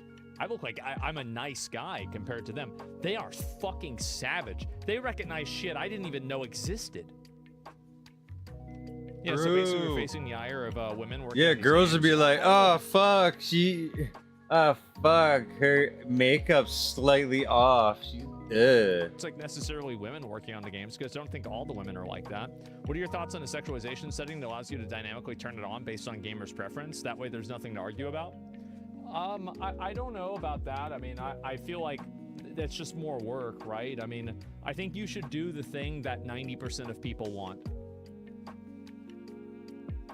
Like that's generally what I think you should do. You should do, like, if there's 90% of people on one side of an issue, you just do that thing. It's pretty simple. Probably more like 95 or 99. Tasteful, I mean, they fit perfectly into their world and story. All of this censorship and hiding of the female figure is a really weird way to remaster something. Well, it's women that don't like women that are attractive. And it's men that think that they can. This is another thing too, is that these women exist in an ecosystem of simp men that will be obedient to them and agree with them about everything because these men want to fuck them. That's the reason why. And it's a form of them signaling that, oh, I'm one of the good ones. That's the reason why. Sending the message that women should be more covered up and toned down in general. It's especially difficult to understand when you see that, again, for the male characters, this was not at all changed. Speaking of Daedra, look at this evil eye. Yeah, of course. Of course, and this is what I was saying, right? It's completely one-dimensional. Or one direction. As buff, as detailed, and as shirtless as ever. Why is this okay, but this is not? I will say, they did put shorts on the zombies, which again, consistency, I don't know, it's really weird. Let's look at the Shivering Isles, the famous saints and seducers. The interesting thing about their societies is that they are matriarchies, and this is so deeply ingrained in their being that we even see it in how armor is modeled after females and not males. So the male variant of the seducer armor and the saints armor is actually much more revealing and feminine on the men. One weird thing that I noticed, again related to the chest area, is that it almost seemed more detailed and more modern in the OG version of Oblivion than it does in the remaster. Yeah, that's probably because the guys that made the original game spent a lot more time on this. I believe. Yeah, for sure. Yeah, I definitely believe that. But it's just a bit strange when put side by side with the original. Like on the original, look at the contour and the definition. On there is no. And here, that's a flat chest. Nothing. These are all small examples on their own, I know. But when put together, it does make me think about what the future holds. You're supposed to be looking at something because I didn't see it. I think that the Elder Scrolls always did a great job of depicting women in a way that was tasteful. It was tasteful. There was an accent on sensuality and their bodies. It always felt right to the world and to women that played the games also, which is backed up by the fact that Elder Scrolls has a huge female fan base. There's two things. Do you actually think this kind of censorship is done because of more people from non-Western countries playing the games? No. It's the opposite. I think it's Western countries that are enforcing this on other countries. The reality is that with a lot of these games, there are, or not games, but like a lot of these like different, games. Look at Marvel Rivals. In like Asian audiences, they like it one other way, right? That's a gooner game. A lot of these games made in China or like Japan or especially in Korea, right? No, this is a Western, primarily American problem that we have exported to the rest of the world. This is a Western American problem that we have created. That this kind of reminds me of. So one, have you ever seen those CD or album covers in the Middle East? So you have the version that was made in the West and then what was actually sold in the Middle East. Yeah. How the female artists are much more covered up because that's in their culture and that's just how it has to be. But the other example is when World of Warcraft changed the paintings of women to bowls of fruit, while all of the allegations about the And keep in mind, what? I have never seen a single instance of a game that goes from this to this that gets better. Every game that starts falling into this trap gets worse. Now, Oblivion is going to get carried by the fact that it had great content. But it does make me worried for Elder Scrolls 6. Or 5, or whatever the hell it is. Right? harassment at Blizzard were coming out. This doesn't help the situation at all. 6? This isn't accountability. It's just the erasure of something beautiful that can absolutely be appreciated in a respectful way. But when you take it out, I guess you're just sending a message that maybe women are too much. Can't respect them if they look like this, or what exactly are they trying to say? All in all, I do want to state that I think that the remaster is fantastic. I do There too. are so It's many really elements good. to it that are super beautiful, and I've been admiring the world, admittedly even off stream. I just wish that small and unnecessary changes like this weren't made to, you know, make it more authentic to the original. Well, here's what you have to keep in I mind. want to play is that Oblivion. The game was obviously approved by people that work at the company. And I think that because this was done under the direction of Bethesda, and this type of thing is also in Starfield as well, I would be very concerned about the new games that they make in the future, because it's likely that they will be infected with this same type of mental rot as well. That's just the way it is. And so, yeah, Todd has the final say. Yeah, they have it. And I don't want to have video games that are designed by HR. I don't think anybody wants that. And I feel like it's important to be able to draw the distinction between, like, I played the Oblivion remaster, you guys know, a lot, right? I put a lot of time into it. I think it's a great game. But I do think that these things are actively immersion breaking for the people that recognize them and identify them, because they realize that now you're in a world that's being created and curated and censored in order to, like, protect a certain type of viewpoint that most people simply don't have. And I think that that's really what the problem is with this the most, is that these are decisions that are being made and put into video games that are not decisions that are respected or held by any of the player base. They're created, for and by Karens. Exactly, like, so players don't want this, so why is it happening? And I think at the fundamental level, if you are making design decisions that the players don't want, then you are on a course for destruction. Yeah. You are going to fuck yourself. They're targeting a younger audience. They don't care about your generation anyway. They're targeting a younger audience that's already been fed this crap. You mean the younger audience that's, like, addicted to gacha games and playing them with all of these booba characters and everything? Do you think young 14-year-old guys don't want to look at this? Like, I mean, what are you thinking about? Like, some, like, 20-year-old guy doesn't want to see a hot girl in a bikini fighting with a sword? Like, really? Like, you remember whenever you were 14? Do you really think that 14-year-olds now are that much different? 17-year-olds are that much different? No, they're the exact same. There's no difference at all. Fucking facts. Yeah, give me a break. It's outrageous.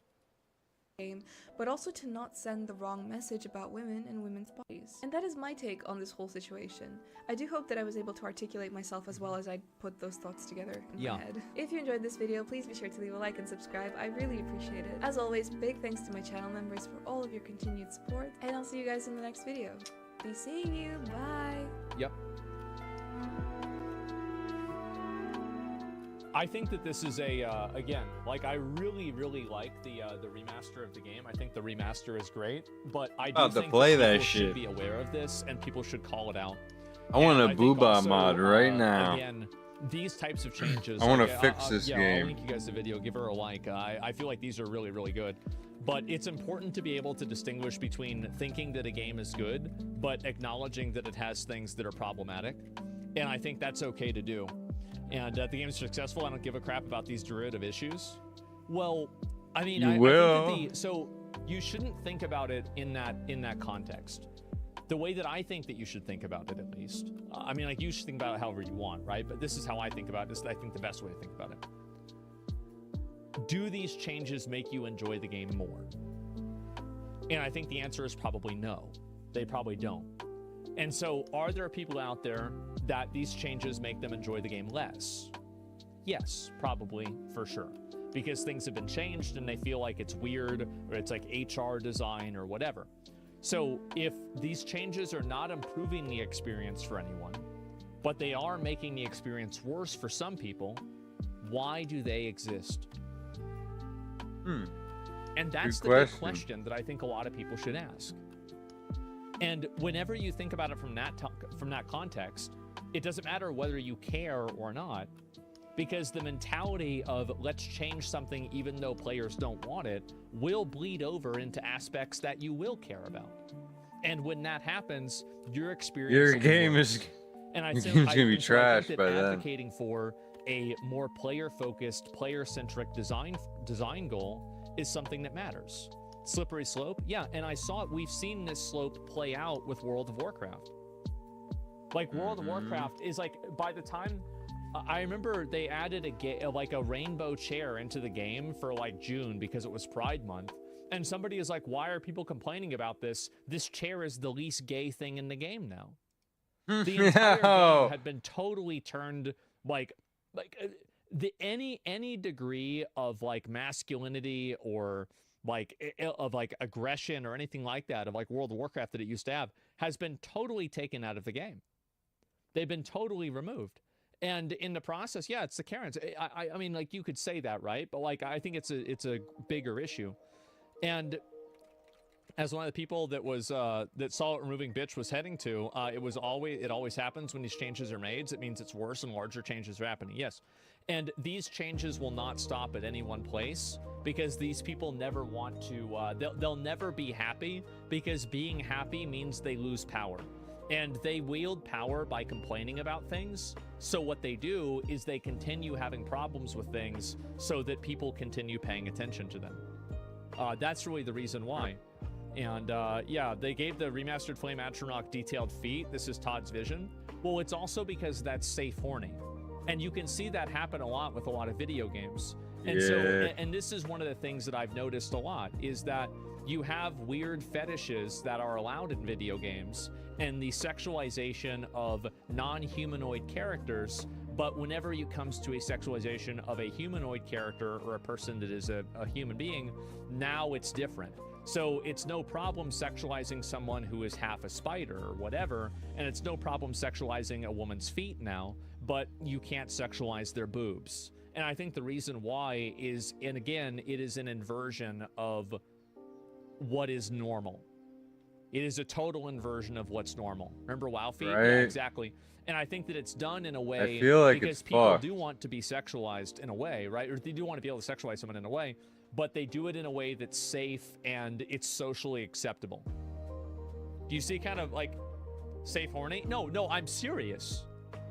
I know it sounds insane. And the thing is, like, I am insane. Well, I'm not. I'm the only person who's not. But how many instances have you guys noticed where there All are the characters fucking that time. are not human that The are fire- sexualized and the humanoid fire characters are not anchors. sexualized? Am I the only one who's noticed Menu this, you can this paradigm summon. happening? Complete big ass tits. Like So the many, most yes. sexualized person in the Very, game. very weird. In Oblivion. Very weird. Weird, yeah. Fuck. It's basically like it's a transition from, instead of sexualizing like women for like things that they're traditionally sexualized for, now they're being sexualized for new things because somehow that's okay. Yeah. Well, it's not okay. I was just They telling Buddy this the other day. You're right, they don't want to be seen as kink shaming. Yeah, I think there's definitely that too, for sure. If I see a fucking Minotaur sexualized again, bro, I'm fine with them sexualizing any of this stuff. It's totally okay with me, but just make sure that you do it to all of it or none of it. That's my mindset, right? It's not that it's good or bad, it's that it's happening in a one-dimensional way. There's gonna be a cuck chair in the DLC? I don't know about that, yeah. Yeah, it trickles down, it gets the news here first, and it gets the mobile games, hopefully never. It's never gonna go to mobile games. Yeah, it's never gonna happen. But I'll read a few more of these comments and then we'll move on. But yeah, I do totally support this video, and I think, again, this kind of stuff is pushed, I think, primarily by women who feel insecure, and so they want to censor and repress the female form being represented in ways that men like, because they have some sort of, I don't know, they probably don't like their dad, right? Let's just be honest. Like, they have some sort of issue with like a male in their family, and so, or their life, and so this is something that's been extrapolated to the now it's the world's problem, basically. They're pro-sex work, but they hate sexualizing characters. Make it make sense. Well, I mean, I think that makes sense. So basically, and this is the way that it exists, right? Is that sexualizing a character, and no, you might think that it's stupid, but it's not. So sexualizing another person and a person sexualizing themselves are two very different things. So, for example, you know, a girl that is, I don't know, like, a girl that is trying to sexualize herself is very different than a guy who's trying to take an upskirt photo of a girl. And the difference is consent and intent. And I think the idea of it is that women should be the ones who are the deciders of whether they're being sexualized or not. But the problem that I have with this in video games is that these women aren't real. I think that in the cases of like real life, it makes a lot of sense. And I agree with it in almost all cases. But whenever you're talking about video game characters that aren't real, then I feel like all of this goes out the window. It'll never happen anyway. Yeah. Isn't that projecting when it's in video games? Well, yeah. And Japanese female developers make hot game characters, though? Yeah, no, I know that. But what I'm saying is that, so do you guys understand where I think this is coming from? Where I think it's coming from the idea that women should be the ones who choose whether they sexualize themselves, and then it's been extrapolated into video games as well? Of course it should be. Because it's a well-meaning idea, and I agree with the idea that sexualizing women and like taking like creep shots of women and like, you know, staring at them in public and this kind of stuff, this is not gentlemanly behavior, okay? It's not. And I don't think that any man with any degree of self-respect should behave this way. I don't do it. I don't think other people should do it either. But at the same time, whenever you're talking about video games, this is a totally different topic. Yeah. How's this? Stardew.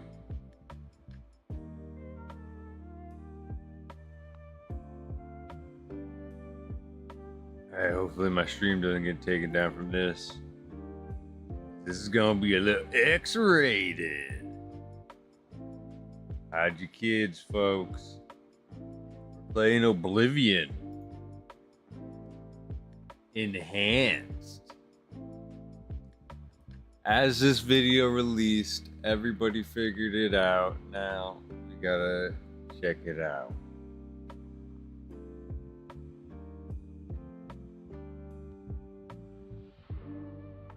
Let's see what the mods do. Wouldn't fucking overdo it, man. I gotta double read this one. Don't worry. Yeah, I don't want to accidentally fuck it up.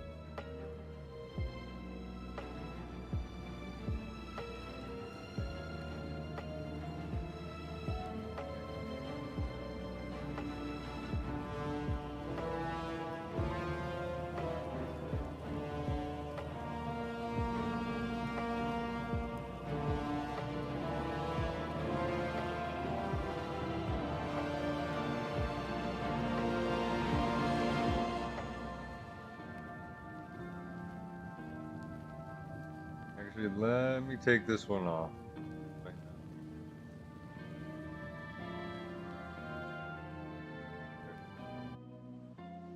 Now this game's playable. Wait till you see this.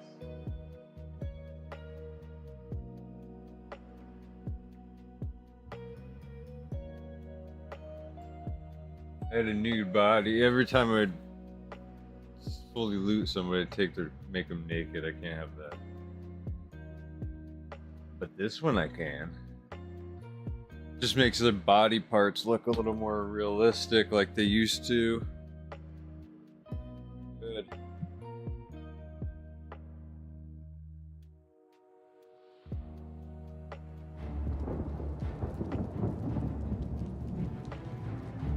Yes. Yes.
right, we're back.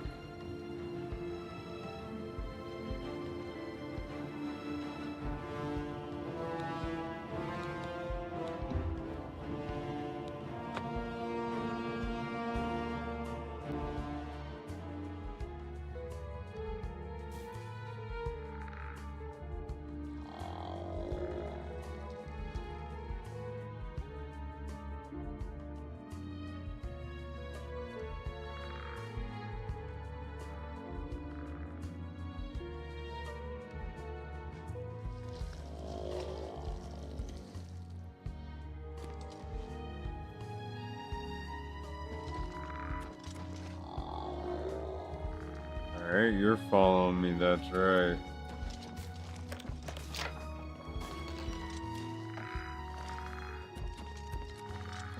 The fuck? Trying to get me to steal?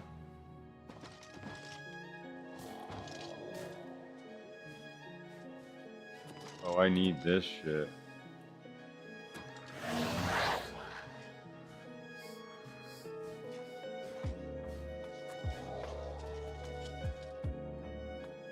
Those are not gonna be that easily done.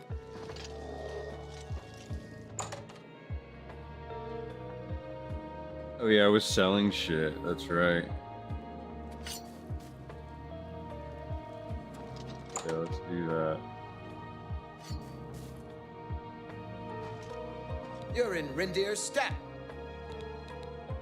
They offer the finest goods and lowest prices in all Syria. Oh, thank goodness. Alright.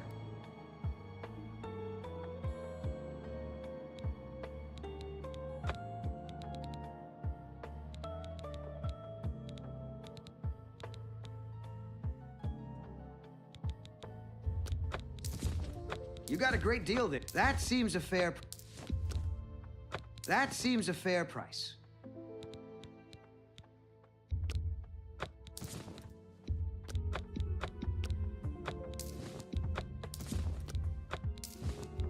You drive a hard bargain. That's a... You got a great deal there. An excellent...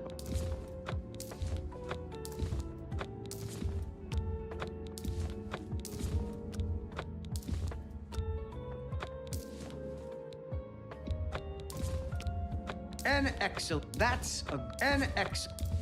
That seems a... An excellent... That seems a fair... A fine transaction.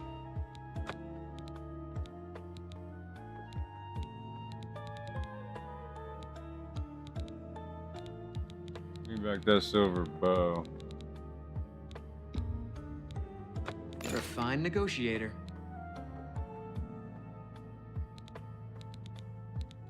I'm not looking too good on money.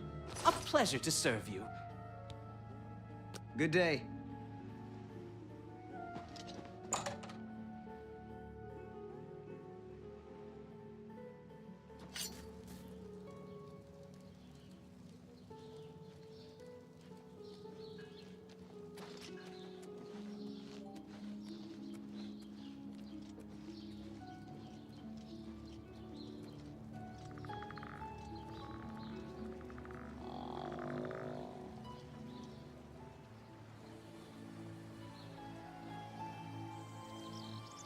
How goes it?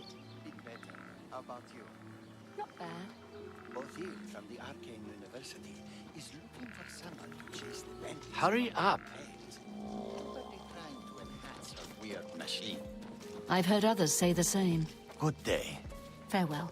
What? Alright, we gotta get you home.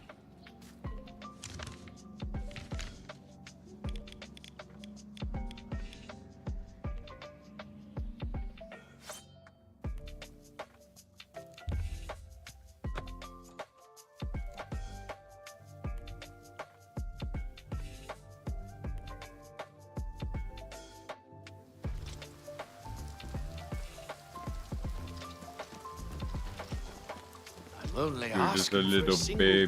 coin.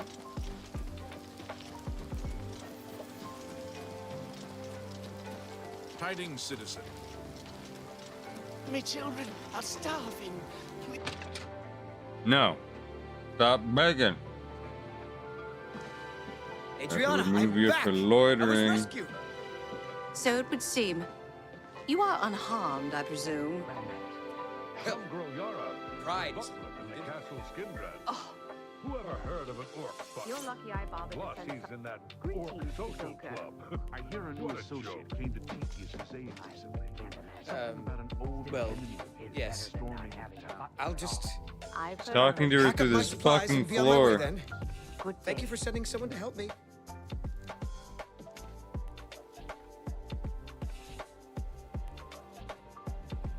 Talk to her through the fucking floor, dude. What the heck? Fantastic. Thanks for asking. Bombastic. Yeah, it's fucking fantastic. Got me feeling bombastic. Like I'm fucking fantastic. in town with a shield. If you want to learn, go to him. All right. What's the news from the other parts of Tamriel? Nothing I'd like to talk about. So I've heard. Be seeing you.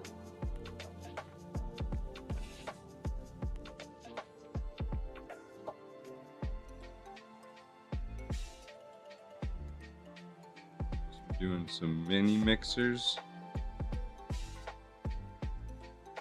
Black cherry. Cream soda. Mixed with the beer.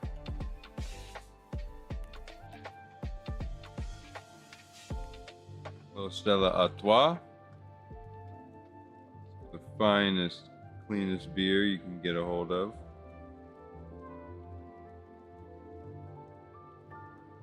At about 50-50, I'd say.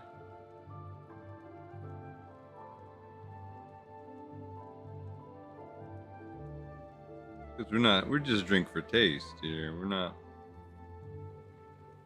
here to catch any kind of crazy buzz or none.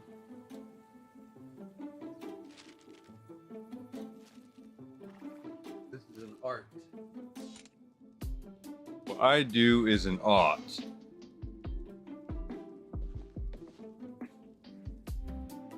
Oh, hello. Hello. I got all my mods working.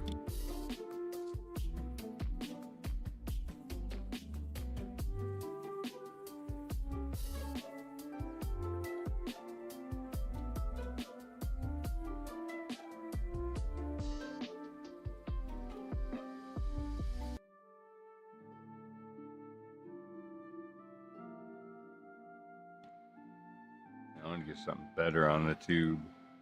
Wait a minute. They brought Biden back from the cryo lab? Oh boy. We might peep that in a little bit. This one. Might have to peep that. I might save that for a tomorrow special. I don't know yet. Good news from Kvatch for a change. Go ahead, please. I don't trust you enough to talk about that. Really? Knowledge is the key to success in any endeavor. Have a look at my wares. I'm sure there's something to suit you.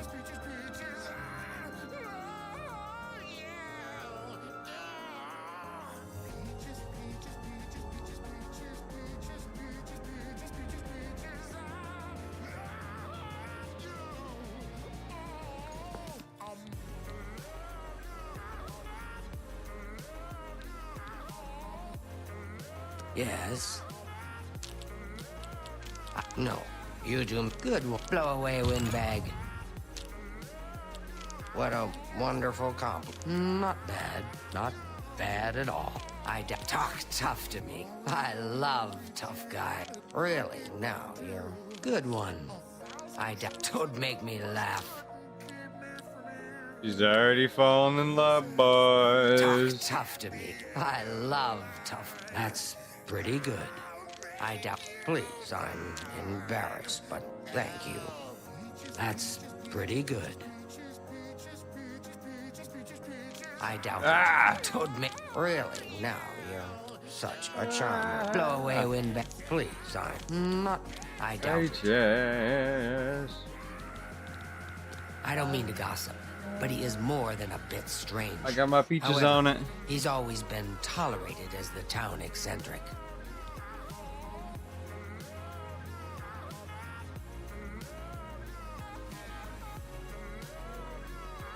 Finally spilt the fucking beans. The Mages Guild has made more than a few enemies since necromancy was banned. Really? Man, it's hitting me hard how good this game is right now. I mean, goodbye. I'm feeling the nostalgia. I got every mod to make this game actually fun to play. How goes it? Got a speed buff. Go ahead, I got please. everything I need. I got a jump buff.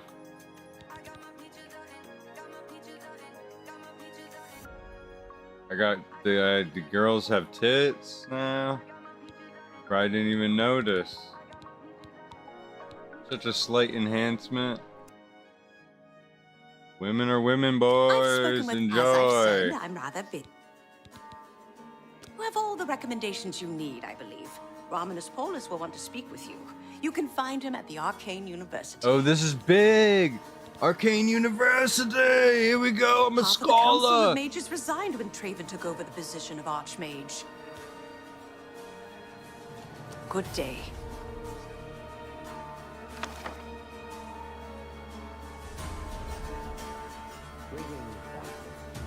This is it. Marauders. I wish I could go and save them. No, you don't. You a bitch.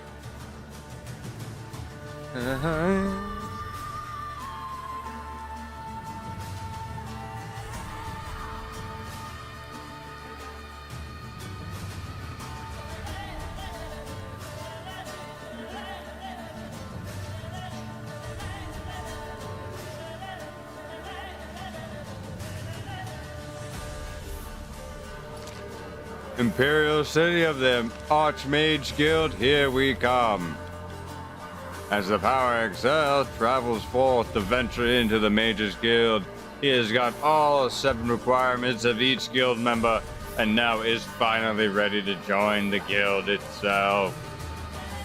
Are you ready to join me for the journey or not? As we venture forth, here it is.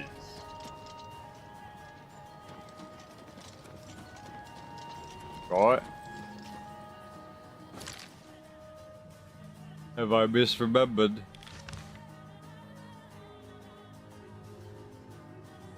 Arcane University. My mistake. This one.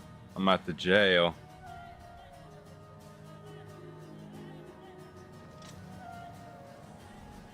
Honest mistake.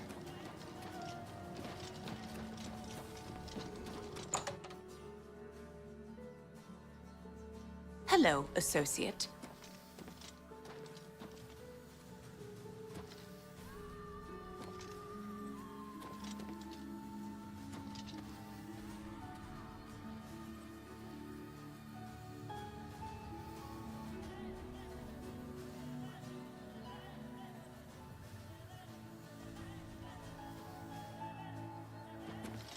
Hello, associate.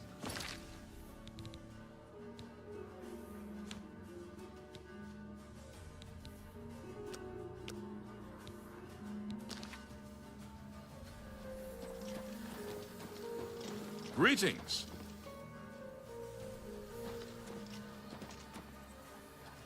It's not stealing if I'm a member, Hello, right? Go ahead, please. Too big for me. Loud, dirty. Clowns, fools, brutes, and thieves everywhere. I want to throw my gold away. I just dump it in Lake Rumara. Save time. Oh, really? I bet you there's some gold in there. The Mystic Archives have a large collection of books. Look around, and you may learn a thing or two. Did you hear that someone played yet another prank on Jean Fosoric and Bruma? I don't know how she keeps falling for these things. Damn, word traveled from Bruma? Good day. Who's your leader? What can I help you with? Few things. You aren't the first person to go looking for those. Quite a remarkable story, really. I know a bit about it. Certainly. Garridan was a knight who lorded over a small village of peaceful farmers. One harvest summer, there was a horrible drought. The farmers appealed to Garridan to discover a solution. He spent a week consulting with sages until one of them mentioned a possibility. The sage told him of an artifact called the Everflow Ewer. The vessel, which looked like a silver pitcher, was set to supply endless water.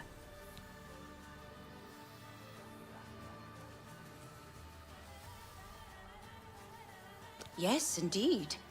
Legend has it that Garridan found the ewer and that it was guarded by a fearsome creature.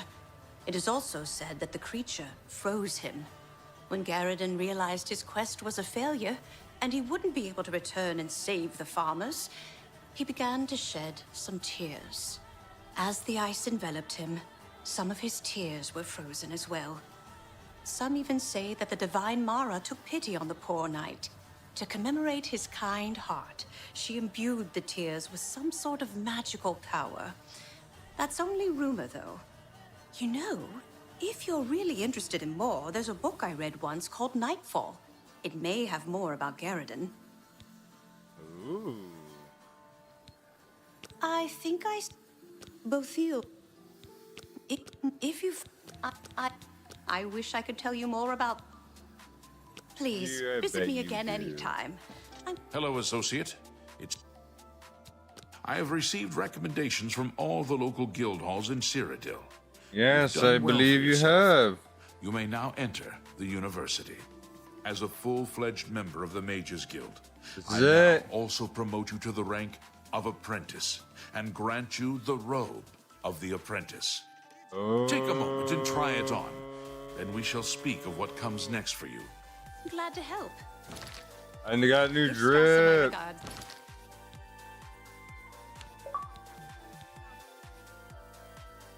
Apprentice.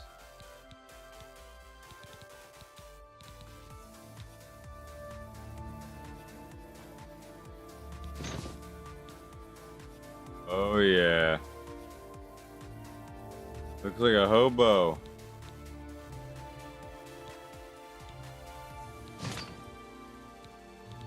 No pants? I like it.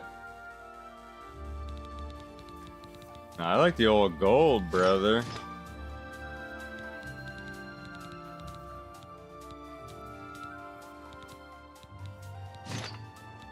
Black boots.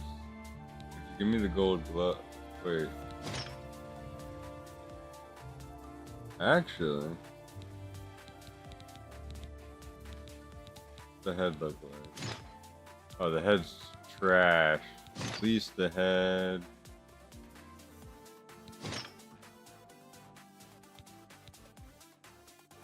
Shield.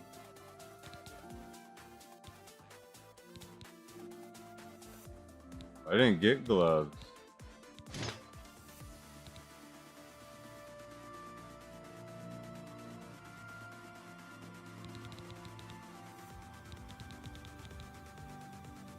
Huh. Doesn't matter.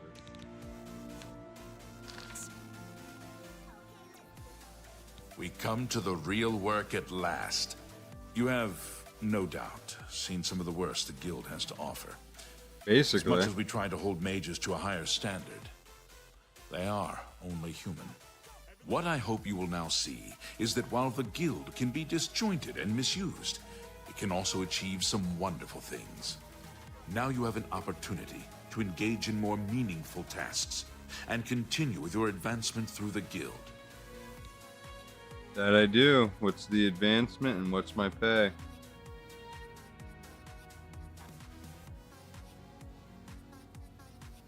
You gonna pay me in cheese wheels? You do not yet qualify for further advancement in the guild. What? Well, then what do I gotta do? Before you can begin work for the guild, you'll need to do something for yourself. Every mage carries a staff. It is crafted and enchanted by the guild and is a symbol of status. You need such a staff. I like what you're getting the at. wood used for staves comes from a grove to the northeast of the Imperial City, near Wellspring Cave. Several mages tend to the grove and should be able to assist you. Speak with either Zarasha or Ilette when you arrive, and choose wisely. Oh boy. Alright, that's gonna mean something. Alright. In my games here. I gotta mess with my enchantments.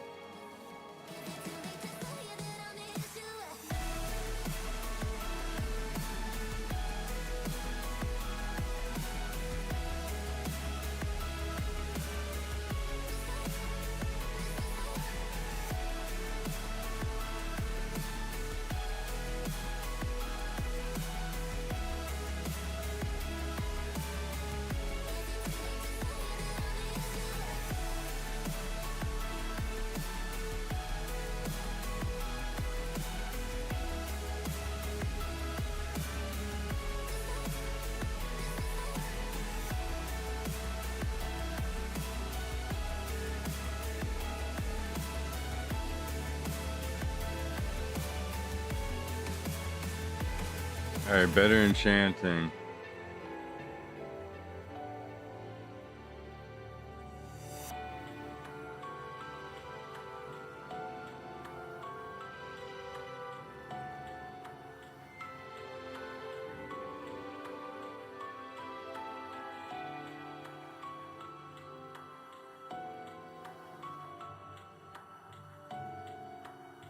This one's pretty good.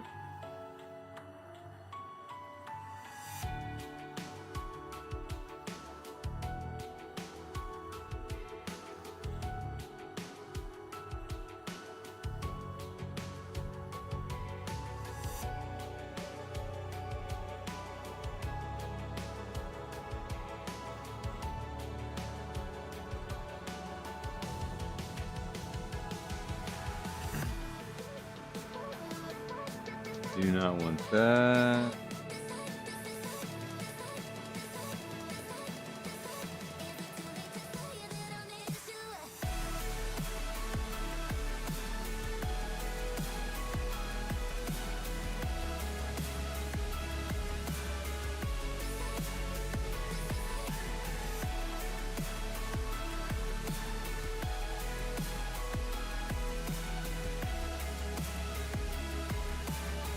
This is a good one. You shall have a true mage's staff soon.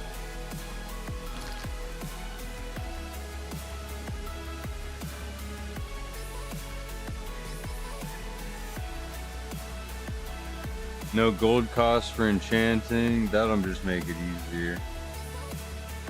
And then better enchantment.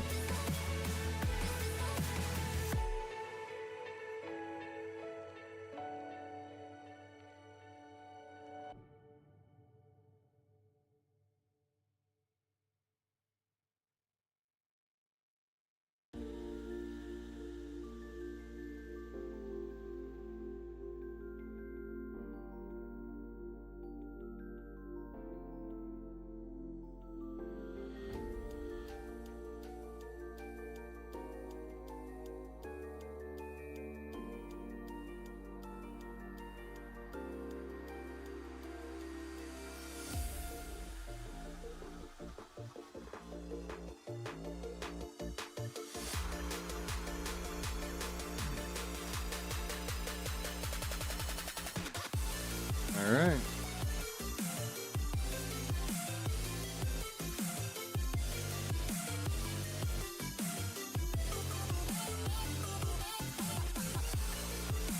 Go get that sword. Save me money. I'm not trying to fucking be a loot goblin. I want to be able to beat this game relatively in a good moderate amount of time, you know?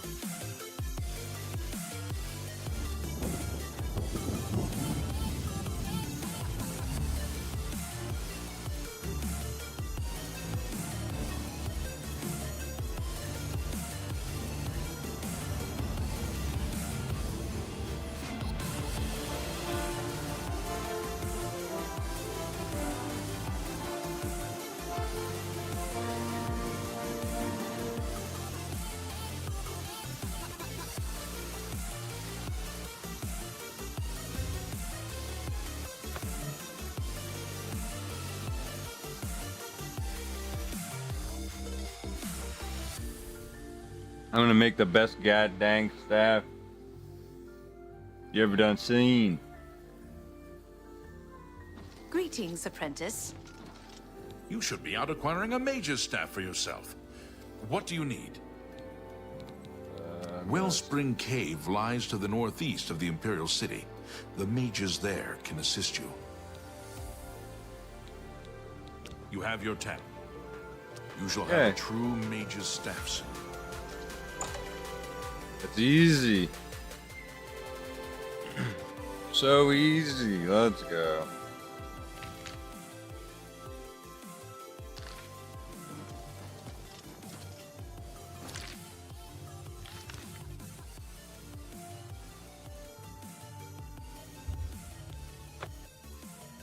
Best I can do.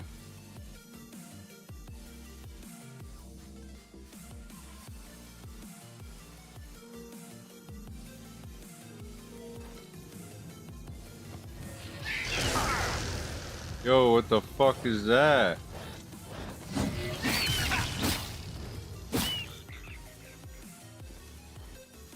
Fucking imp, yo.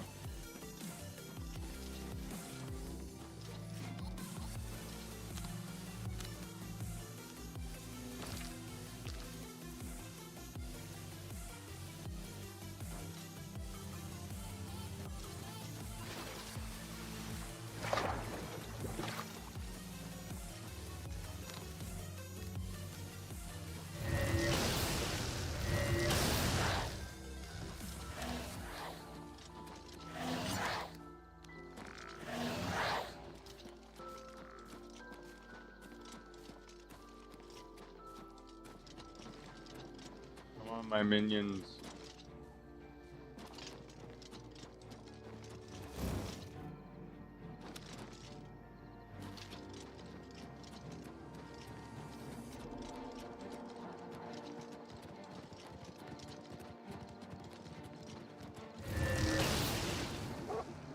Good thing I missed.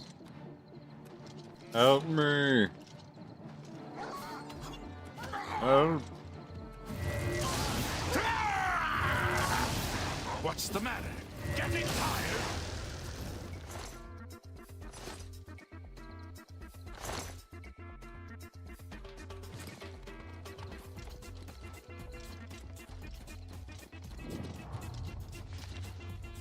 Taking out bear.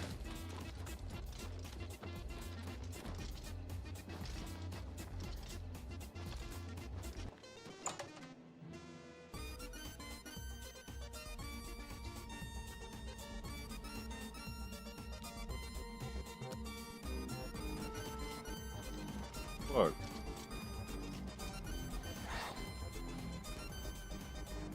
What are you doing?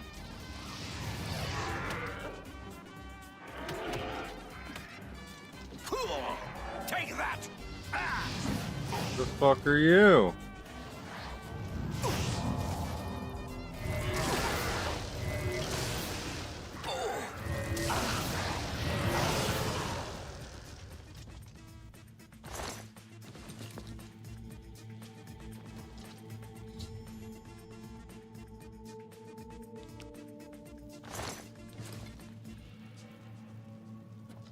Ah, dang.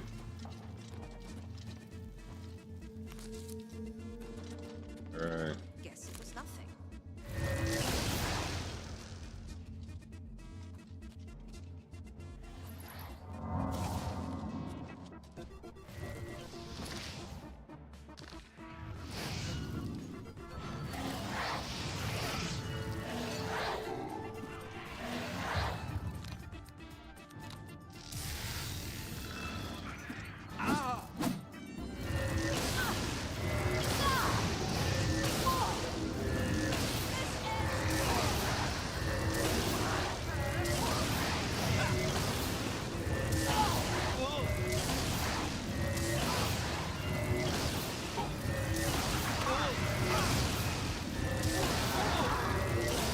Oh shit.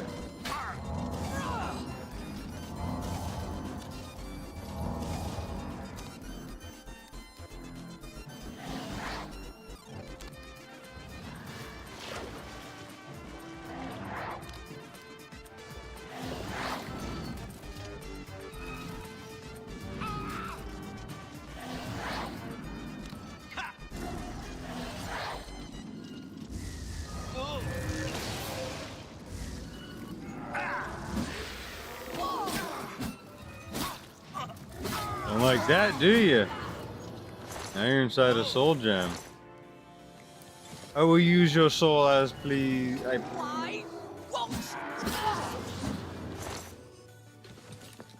Yo, what was that?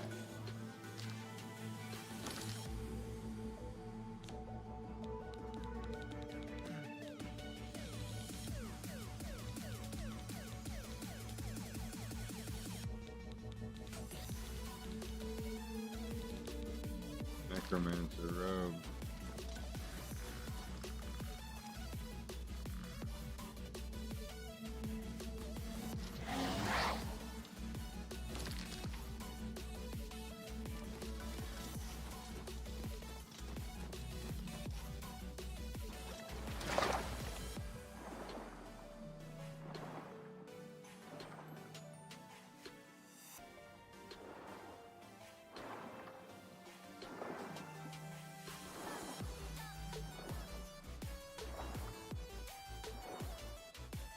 I think I have a breathing amulet.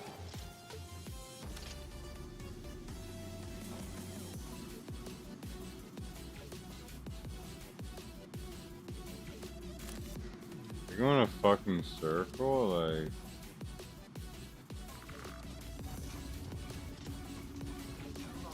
Who's there?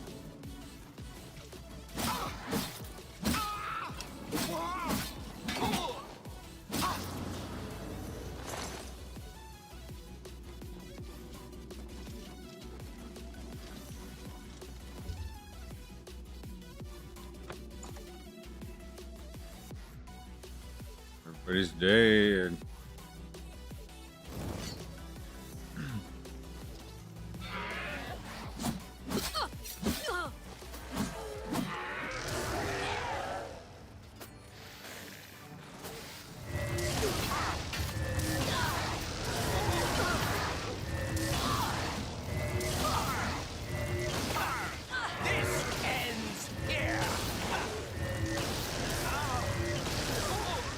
Yo.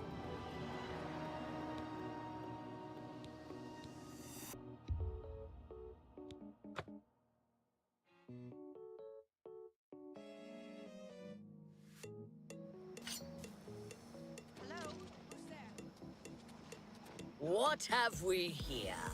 Another Oh, shit, we're supposed to talk. You'll dance for me, little one. Yes, you will. I'll make your corpse dance and then tear itself apart. Well. Die, damn you!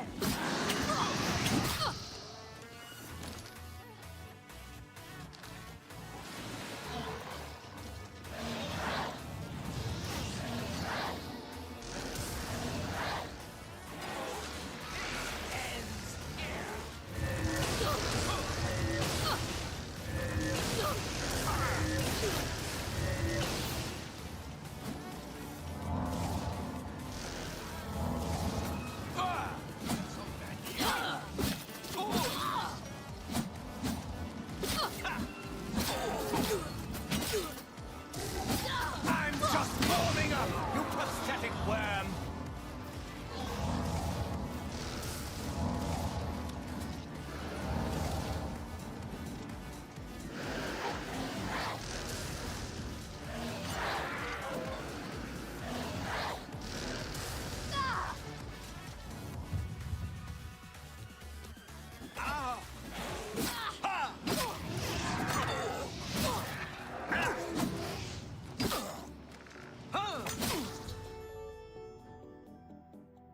Necromancer's ambush has been defeated.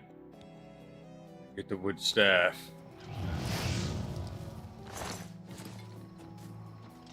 Well, hold on now. I'm not empty-handed. Battle cry for my Skelly boys.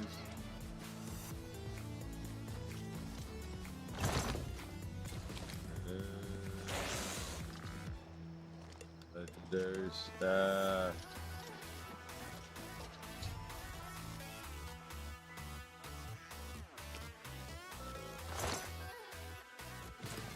Good $40. Good soldier.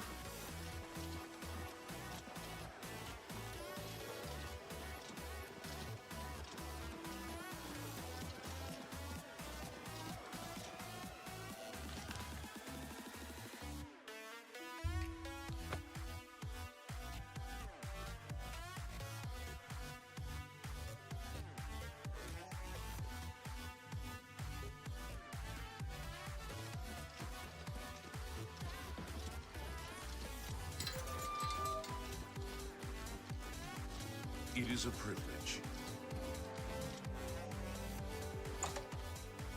I'm going to her house, making a house call. So good to meet you.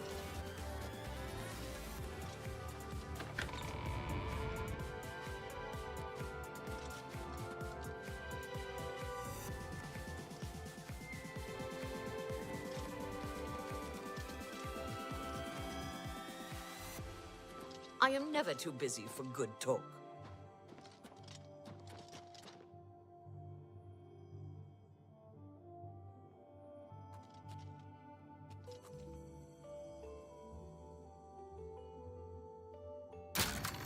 Let me in. Oh, bo, babe, let me at these fucking things. Eat that soul gem. I'ma suck your soul and I'ma put it in my staff. Put it in my staff. Put it in my sword. You fight for me eternally till you die out of energy. Out of energy. I'm a G. I got your soul in my sword. Oh yes. Wakey wakey. Give me all your shit. What? Necromancers at the What are you cave? looking at? Why are you looking up so? Why are you looking like that? Yeleta and Zarasha dead. Dead. It's your fault. They've never been so bold before now. Always hiding in the shadows, staying away from the guild. What could have prompted this? I'll need to speak to the council about this. Thank you for relaying the information. I need you to go I'll tend to your because I'm my staff witness. and your wounds if necessary. Delmar at the Kiranasium can help you with the staff. See him right away.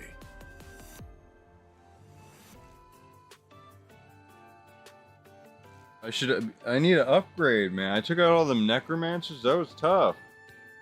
Now that you have the wood, half of the... You shall have a true mage's staff soon. Yada, yada, yada. Let's go. Well met.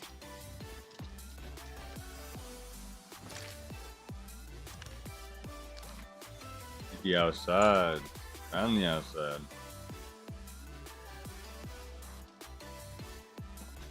Pardon me, noble scholar.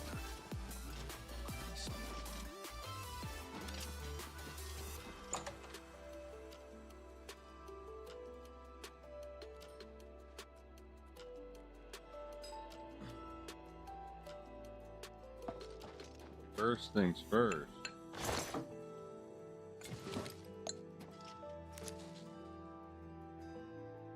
I'm gonna need all your shit.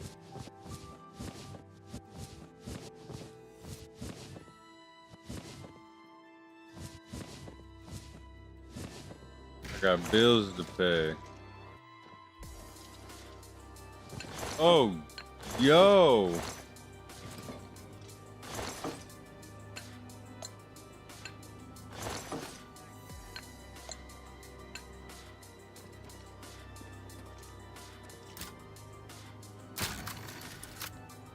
You don't mind if I just take a peek in your room too, right?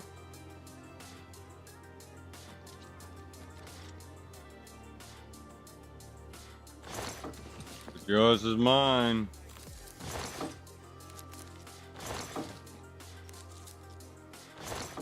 Do not mind me.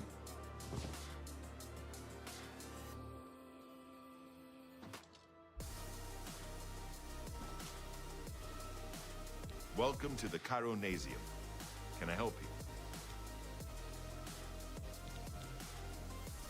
Enchanting city, real eyeful. Just walk and gawk. Stroll along the greenway and around the palace. Ah, yes.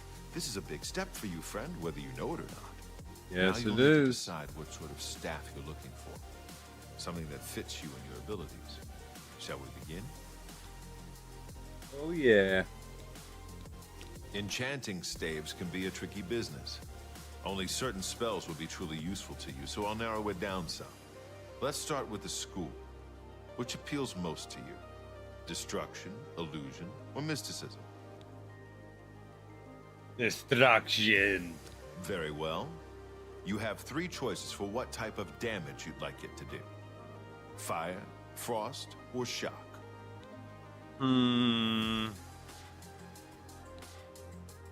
Your staff will let you wield the power of lightning. If you want something else instead, we can start over. Right. I'll get to work. You come see me tomorrow, and I'll have your staff ready. As I waited eerily in place for 24 hours meditating on my new staff and how powerful it would be, I arise at a new moment, like to see that I have done it.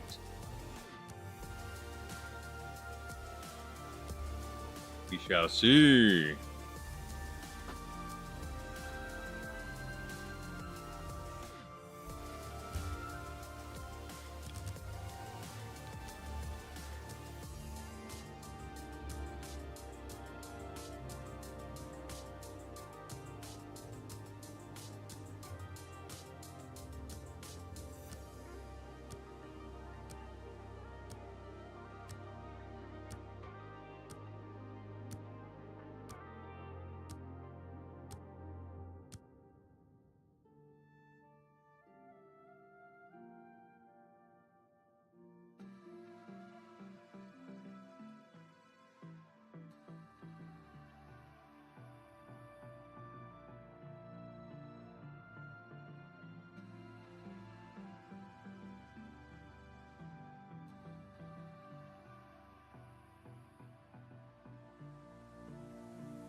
Where's that fucker at? He's hiding with my fucking staff. It's you. Hi. Yeah, it's me. Fucker took my staff, told me to wait a day so he could get far enough away with it. I couldn't find him. Damn it.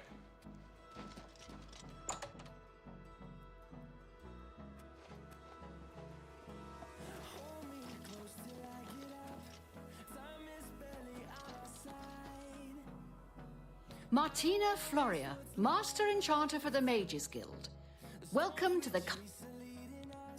The Anvil Guild has made quite a name for itself under Cariel. Bye. I don't care.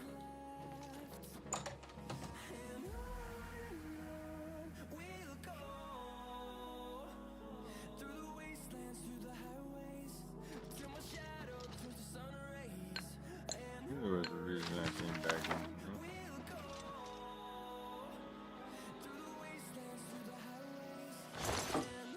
Think I'd miss this.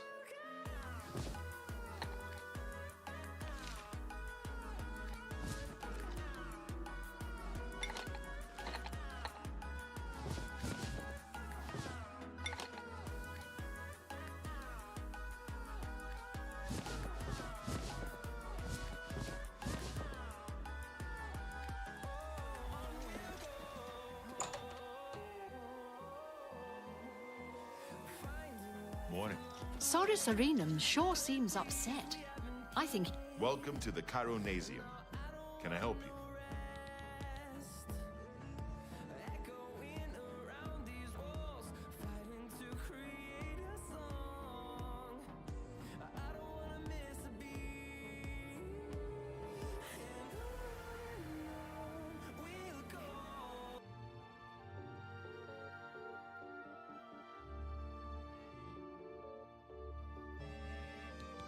Yes, it's all finished. It's in that cupboard back in the corner. I hope it serves you well. If you're looking to... Goodbye. How are you today? Here we go, boys.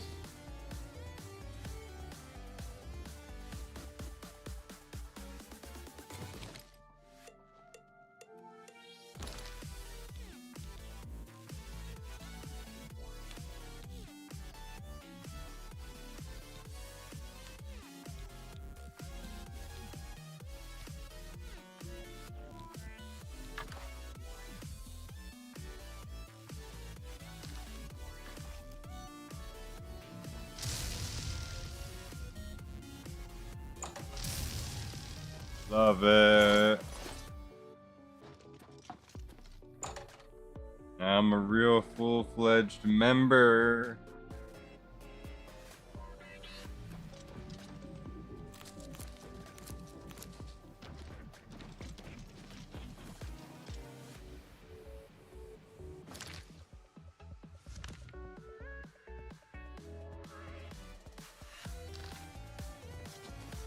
Welcome.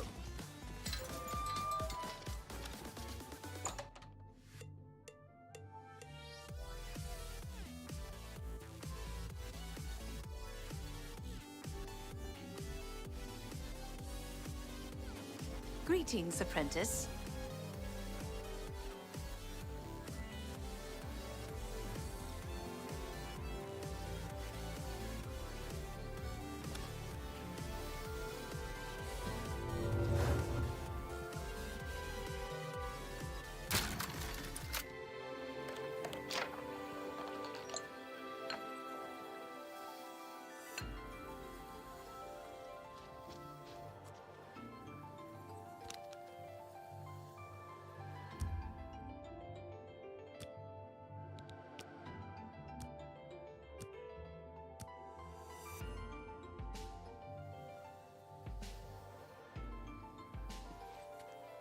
Greetings to you. I have a new task for you. I bet you fucking do. What do you want? Huh? In accordance with guild rules, you now qualify for the rank of journeyman. May you wear your rank well. Archmage Traven is the first to take such a hard stance on necromancy. It upset more than a few people. The Council isn't... There is a related book that needs to be recovered. It was recently loaned to Janice Hasseldor, the Count of Skingrad. I'd like you to retrieve it. I understand this may not seem the most important of tasks, but still, it needs doing. And you are one of the few available to do it. A note of caution. Skingrad is an unusual place. Is it? Prepared for the unexpected. I didn't know that. That was just a regular fucking town.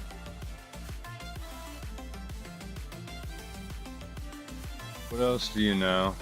The Count is a reclusive man and sometimes difficult to see. Hopefully, your status as a representative of the Guild will aid you. Speak with the castle steward when you arrive. Indeed. The city lies southwest of the Imperial City. The castle overlooks the city from a steep hill. You should have no trouble finding it.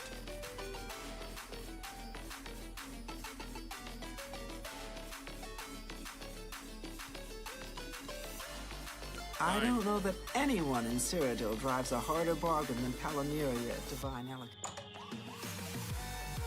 Forget about it. Ah, you must be the Arcane University's newest addition. Stop right there, criminal scum. Nobody breaks the law on my watch. I'm confiscating your stolen goods. What? Now pay your fine or it's off to jail.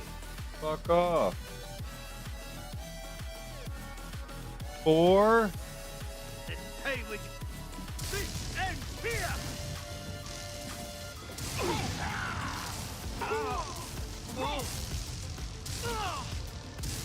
The fuck do you think you are?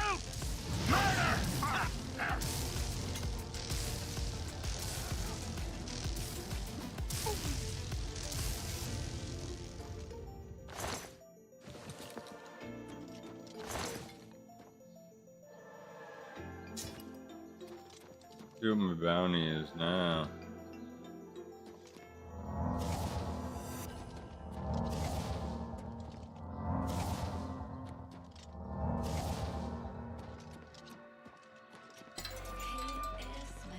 It's my pleasure. Please continue. Farewell, Magister. May your spells... By the night! Help!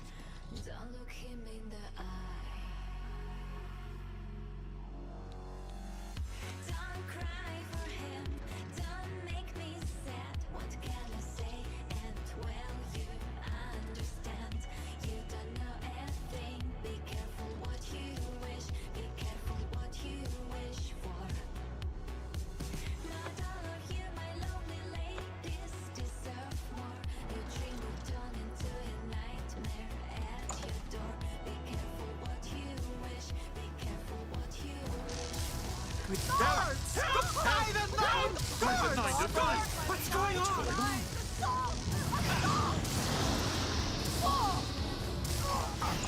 Whoa, whoa, whoa.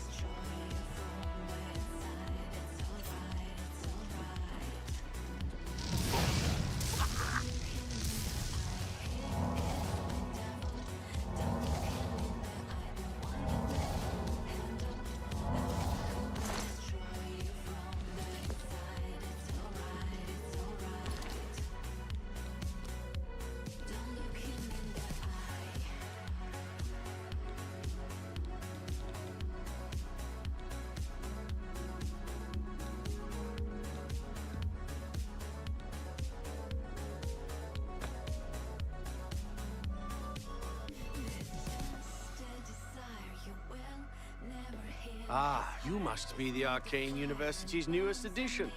This humble battle mage bids you well.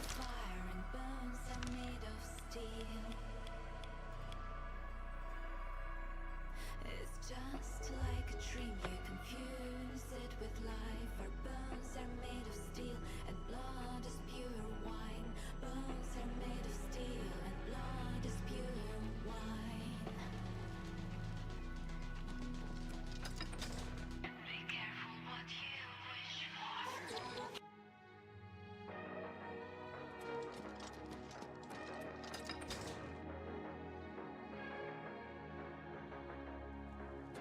Afternoon.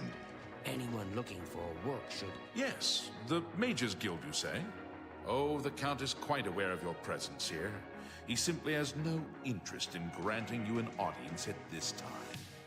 Now that I've seen you myself, I can't say that I blame him. Nevertheless, I shall endeavor to change his mind on the subject. Return tomorrow. Perhaps he will see you then. Consider it a Fighters Guild. He's gonna wait it out. Hello there. What? It's all over, lawbreaker. Your spree is at an end. I'll take any stolen goods you have. The next move is yours. What? Then pay with your blood. Stay away.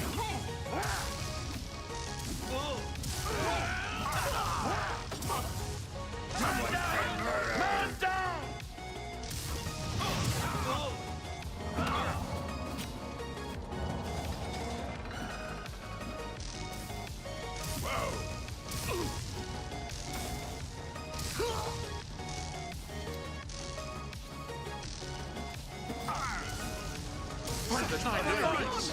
Assault! Assault! Man down! Man down! Man down! Hell down! This ends here!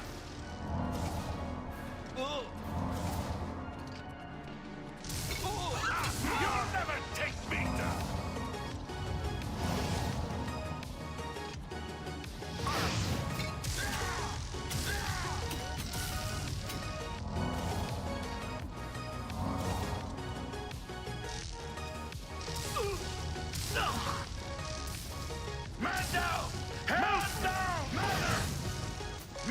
They should have never gave me the staff.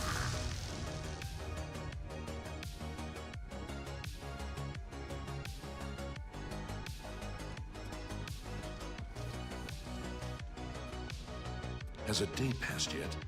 No? Then, as I told you, I don't have any new information.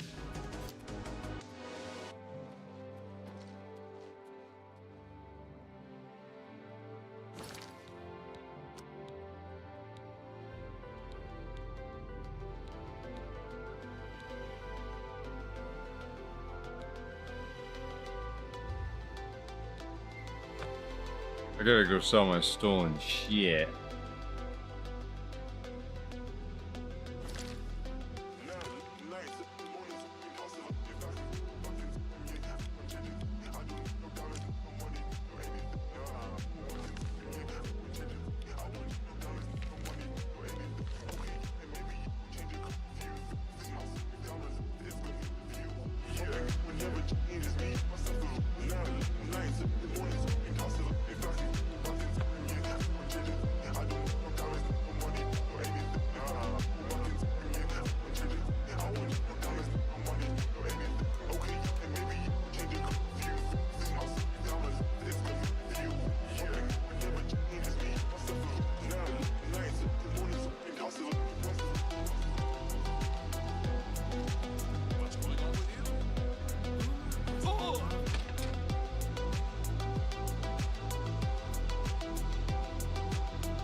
What can I do for you today?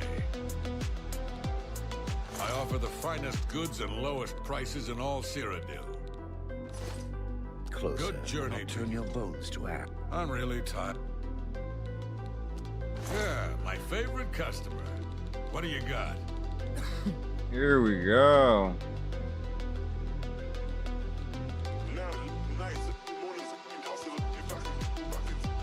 I think you've made... Oh.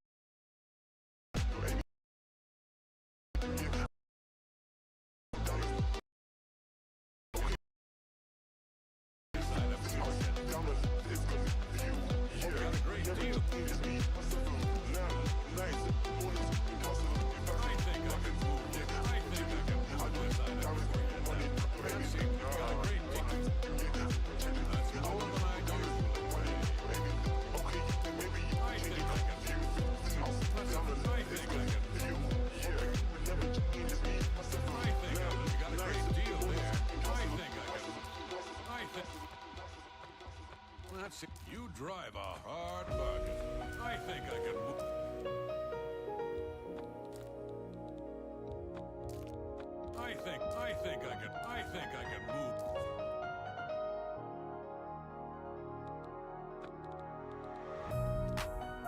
I think I can move this item for you at that price.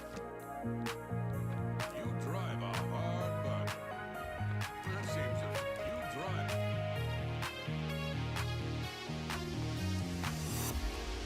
I think a good price for a good. You drive. An excellent bargain.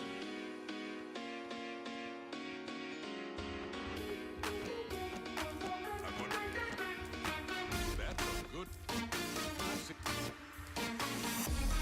I think I can move. I think I can move this item for you at that price. Got anything else? Oh, a bunch of stuff. Don't you worry. A fine transaction. That's a.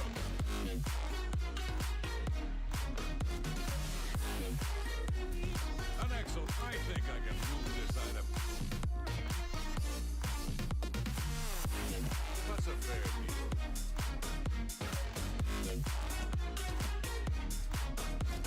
I think I can move this item for you at that price. I think that's more than I'd usually pay.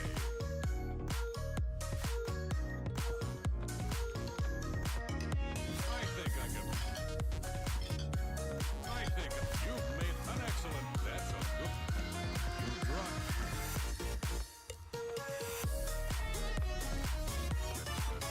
A fine transaction.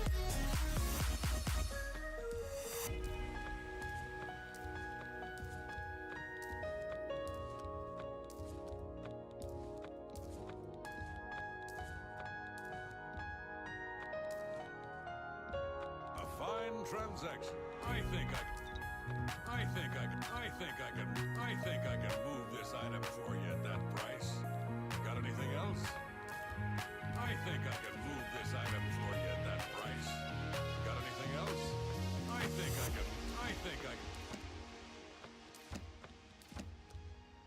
I think I can move this item for you at that price.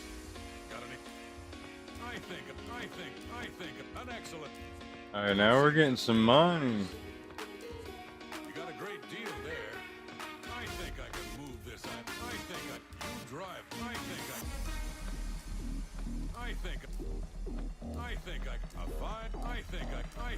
That's more. I think I can, you drive. That's a fair. I think a good price for a good customer.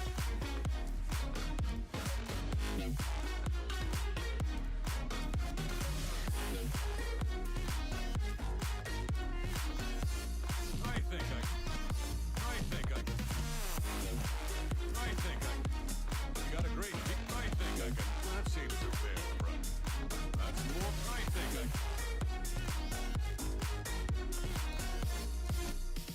You drive a hard bargain. I think I can move this. A fine trip. That's a good deal.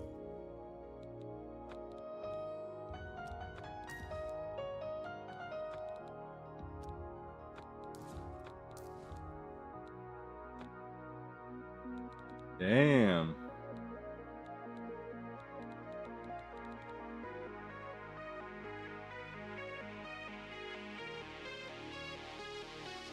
I'm glad that's done. Greetings, Shadow Breton. back off.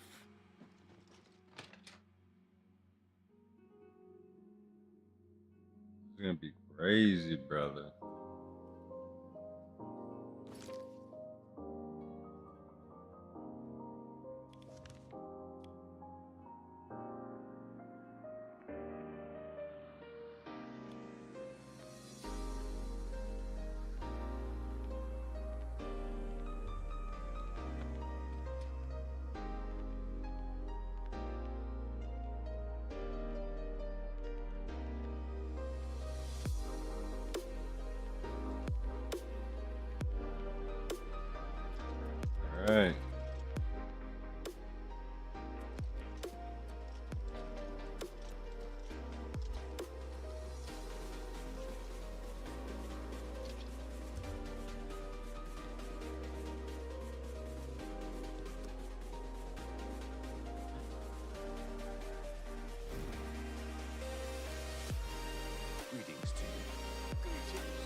Pay off my bounty. 2 gold.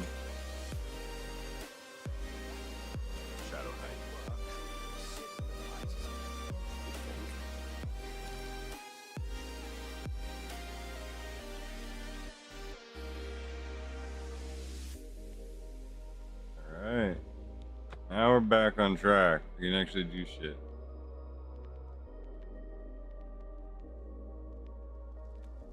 Stop. You've used 2, you fucking... The $2 crime. Stop. You're under arrest. Pay the fine or go to jail. It will take all of your stolen goods. Go away. Fuck off with that shit. You will not pass go. You will not collect $100. $200 actually.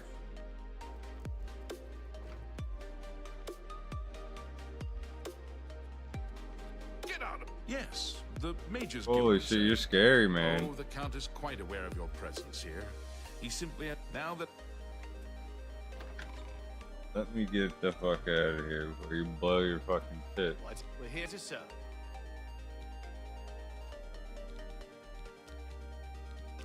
All appointments. I don't like. I don't like talking, you enough. either. Shot you with my bolt of justice.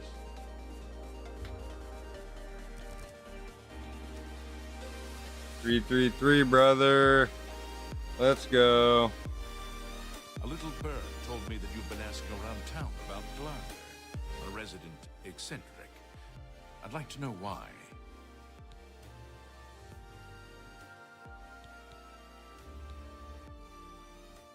Fine, play it that way. Let me give you some friendly advice. Glarther is crazy. Maybe harmless crazy, maybe not. Don't get involved with him. If he asks you to do anything strange, you come see me first. Got it? Or any of the town guard. Let us handle it.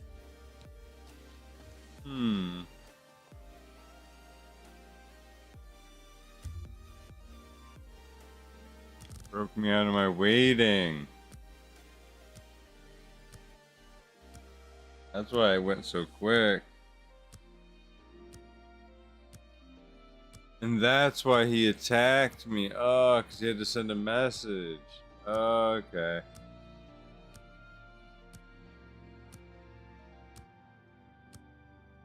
It's all making sense now.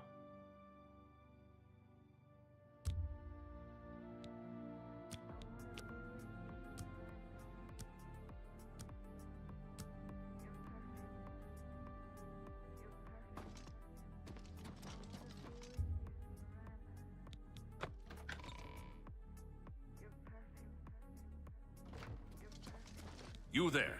I have an update for you. The Count has agreed to see you, but not here.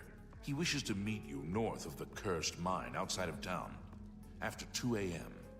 It would be wise of you to be on time. Follow the road west out of Skingrad, through the high pasture. The mine entrance is 2 south of the road. a.m. The Count will meet you just outside it. What?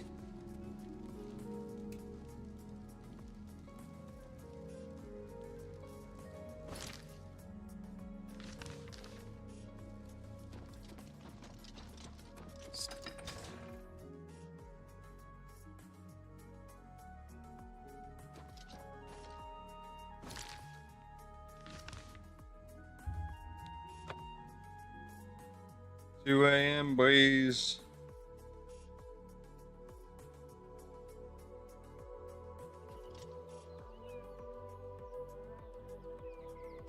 My horse? You need to see Ugak if you want to buy a horse. She's inside. Alright. Be Thank seen. you. Oogly. Oogly moogly.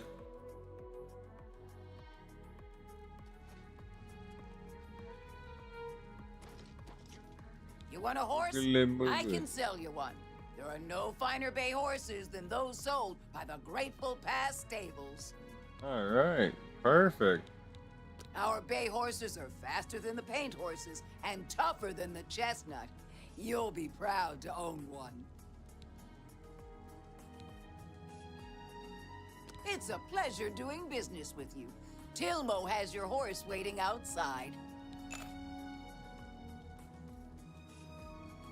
Don't fuck me on this or I'll fucking get you in that fire.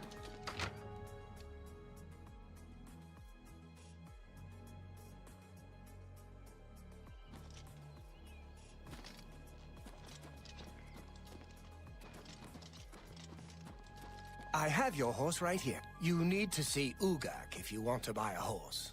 She's inside. I already did that. Be seeing you.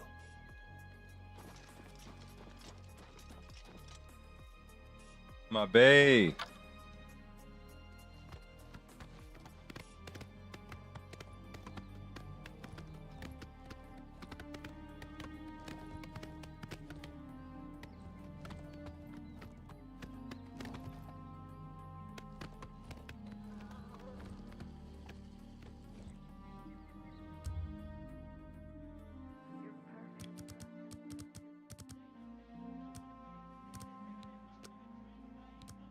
Here I am on the dot.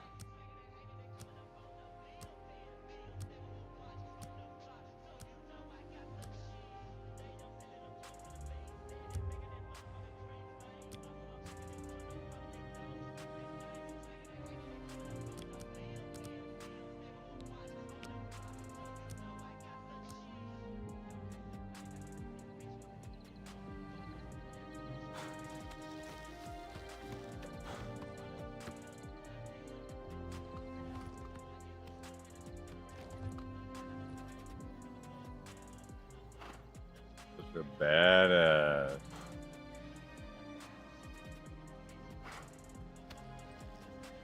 Finally, you're late. Leave me. Just in time, Mage. We've been waiting for you. No, you Afraid weren't. I misled you. The Count won't be arriving. In fact, he doesn't even know you're here. We're not about to let the Guild interfere with our plans, for the Count or otherwise. So, you'll have to die. Don't worry. We'll put your body to good use, I assure you. Alone.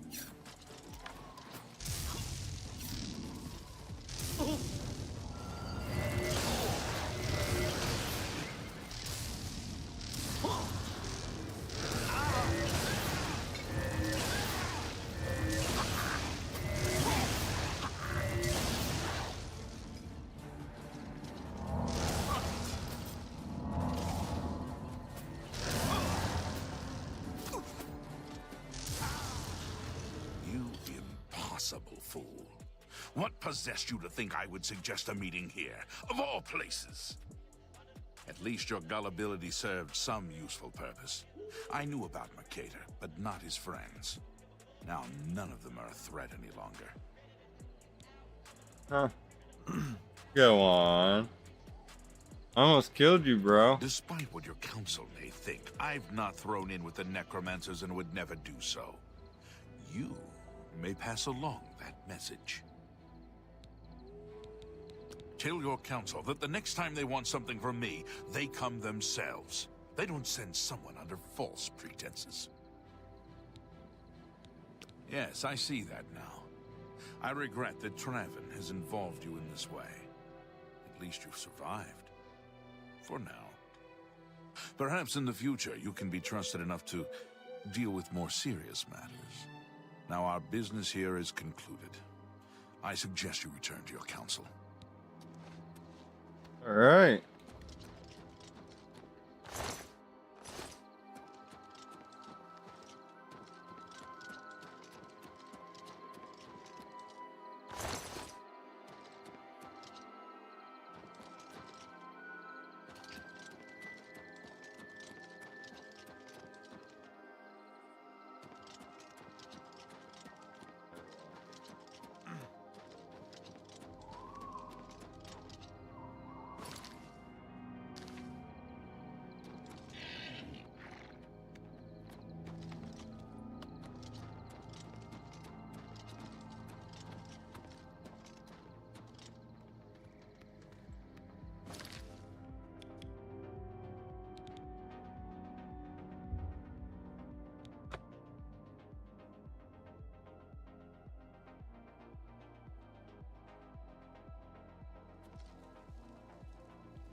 All right. Ah, Register. I am never too busy for good talk.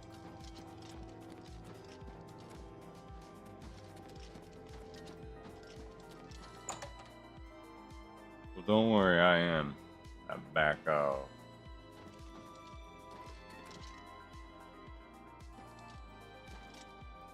Have you been to Skingrad and seen Count Hasseldor? Yep. It was a shit show. As usual. Didn't know what the hell you were doing. You were fucking kind of necromancy uprising. That wasn't. I deserve a up. Reprimand. Bad diplomacy.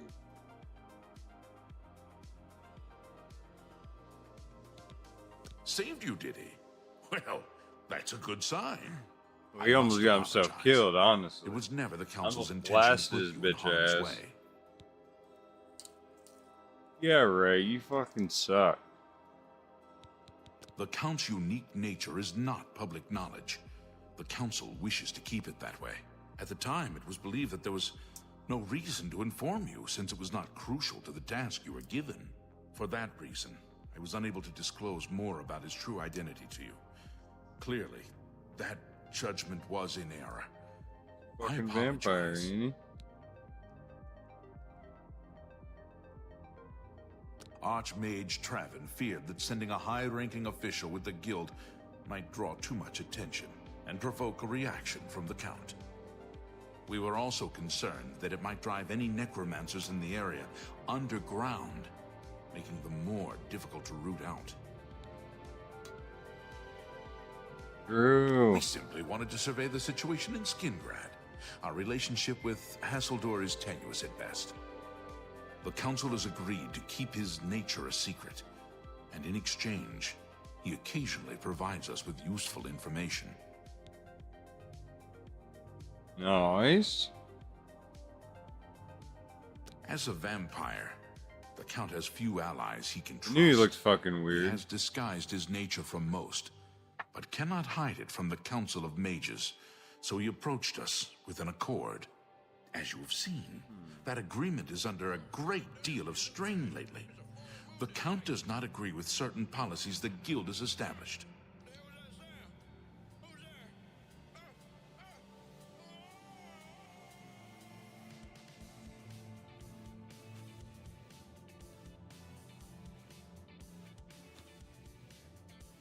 It's not quite that simple.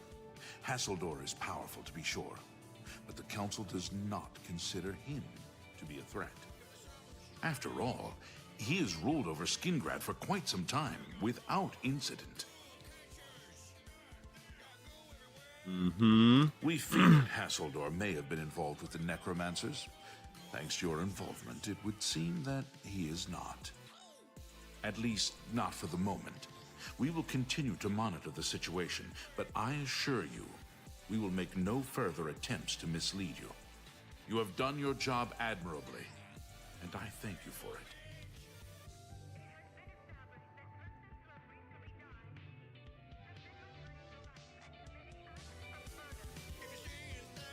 Your services to the Guild have not gone unnoticed.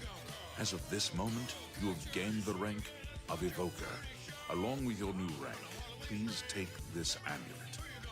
May it help keep you safe in times of danger.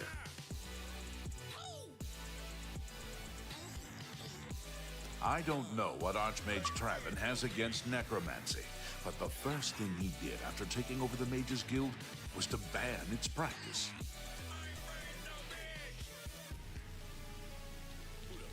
Are you ready for it? If not, I understand you've been through quite a bit lately. I ain't no bitch. What are you trying to say? Very well. The There's a hell? research project going on at one of the Alien ruin sites on the eastern side of the province. I ain't afraid of no ghoul. Gerald is in charge of the project and is apparently in need of some help. I thought you might need a break after the things you've been exposed to lately.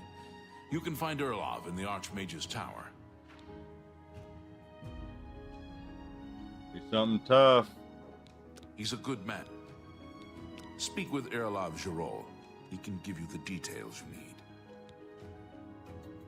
Erlav Or you should could be just waiting tell for me and then I could just do it.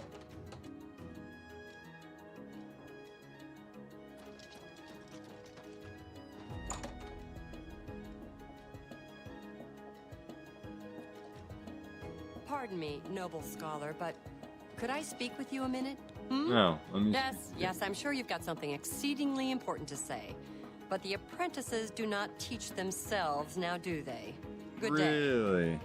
Fellow Magister, may I speak with you? I guess that depends on how much of my precious time you need. Do you remember that Hi matter there. you asked me to look Hello. into?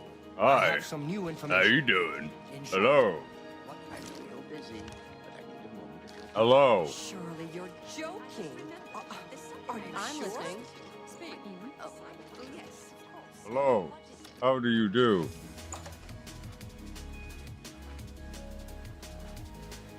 Greetings, Evoker. Anything else I can help with?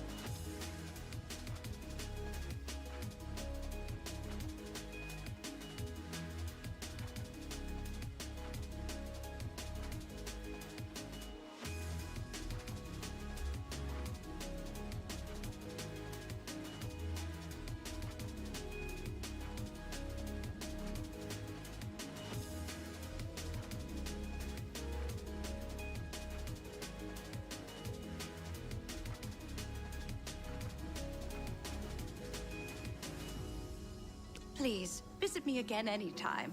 I'm glad to help. Give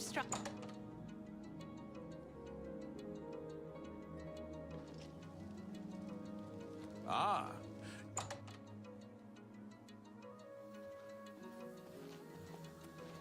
Greetings, Evoker. Ah, I forgot about this thing. You're about Vatican, are you? It's a damn shame. I haven't been giving the project the attention it deserves. The last report I received from Scaleel indicated there was some sort of problem. A blocked passage or something that they couldn't get past. I'd investigate it further, but I'm needed here with the Council. Romanus says you've got a good head on your shoulders. Look into it for me, will you? You can find Scaleel at the site. Access is restricted, so you'll need this key.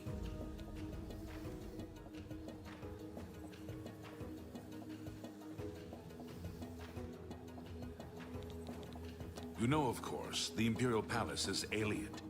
White Gold Tower, they called it back in the Middle Merethic, when the Aldmeri ruled Tamriel.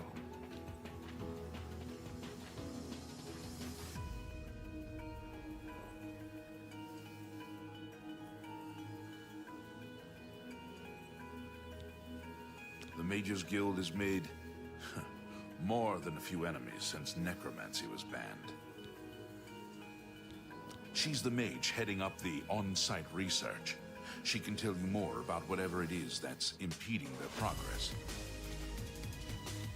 It's an alien ruin southwest of Jadenhall.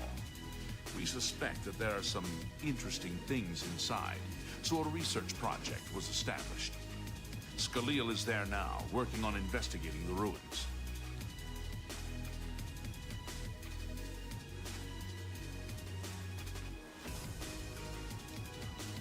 I eagerly await your return.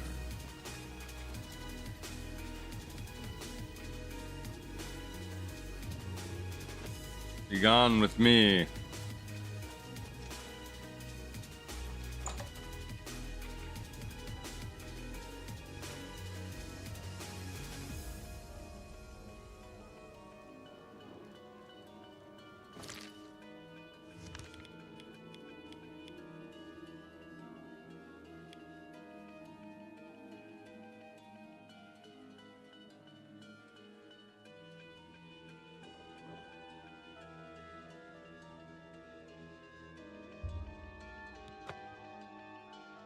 See if I can't get my new house.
Good morning.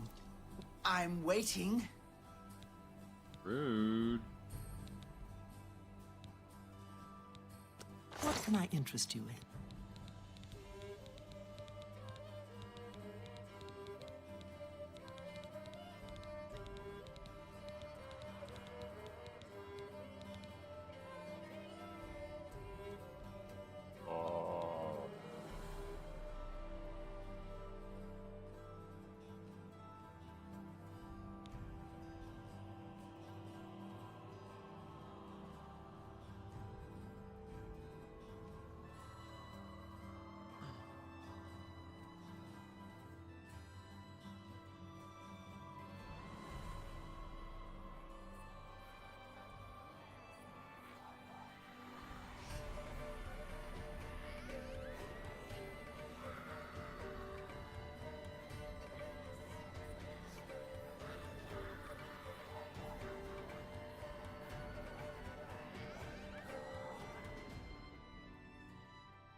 I'm Can't done afford talking it to yet.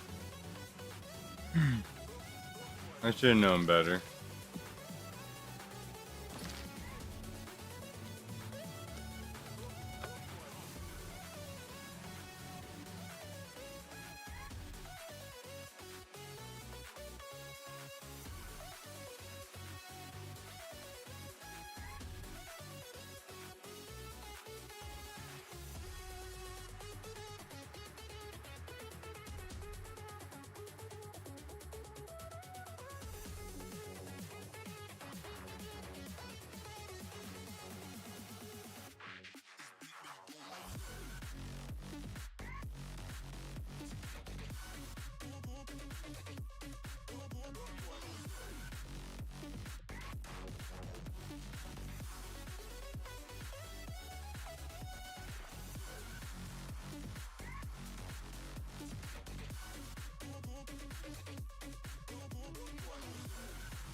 This is an unwelcome surprise.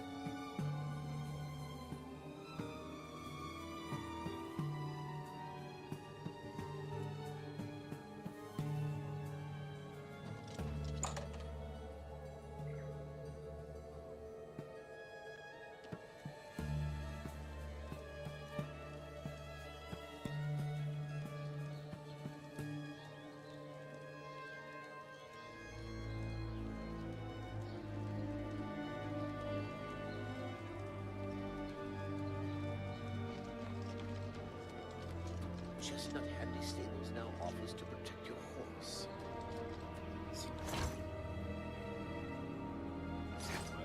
Have you heard any word about the other province? Sounds like the Empire has given up on stopping skooma trade and elsewhere. And I hear Skooma trade is bad business, and the Renridra Kryn are just a bunch of riba. Bye.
That was scary. That was a real big jump.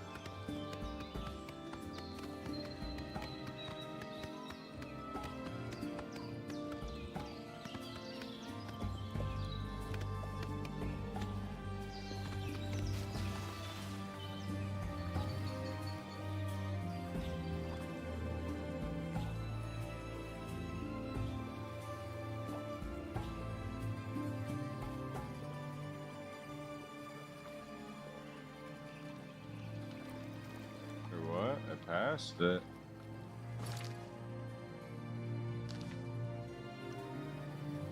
Yeah.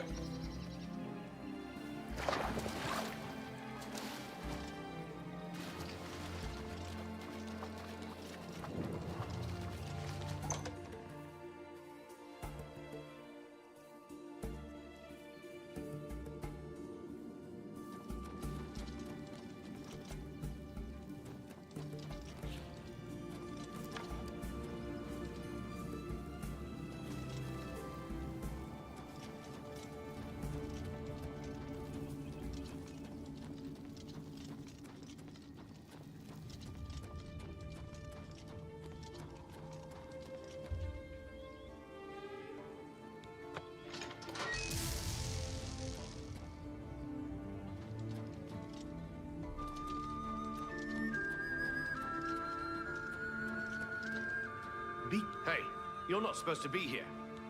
Yes, I am. Way shrines of the Nine in the wilderness confer blessing on the righteous and faithful. Definitely supposed to be here, though. I don't know where you got that bullshit, but I was sent here by your superior, and you better look appreciative I'm here. Or I slap you, silly.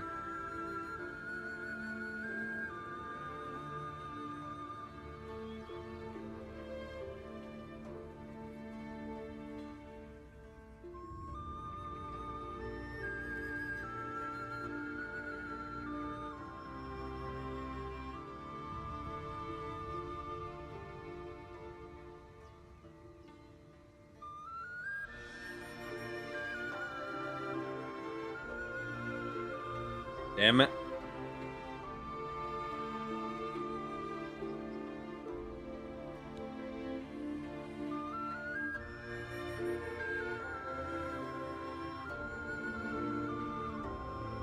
Bit of a mess.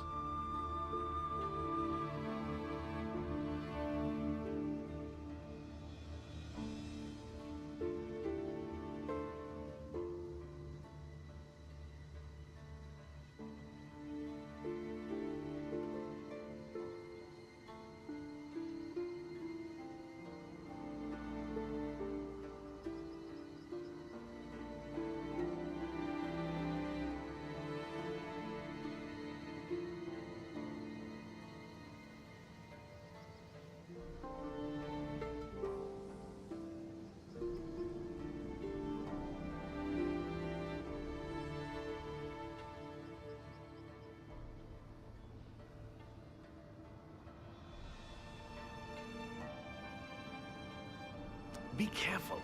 Some things in here don't react well to magic.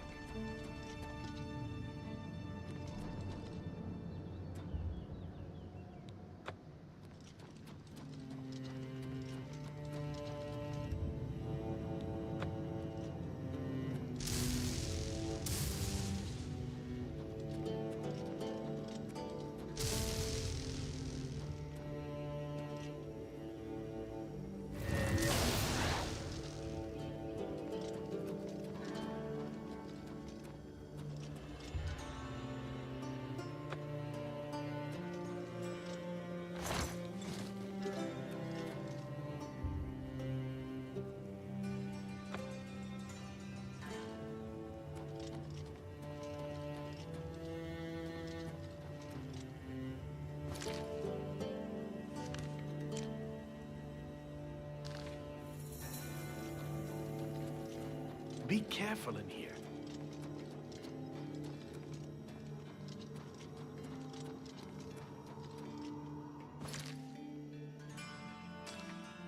Alright, I'm on the right track.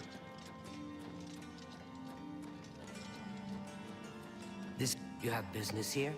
Don't tell me Jarl sent you. Erlov sent you, did he? Figures. He can't be bothered to come check on his own project, so he sends someone who knows nothing about it. And this is supposed to help? No offense to you, friend. It's not your fault. And perhaps you can help.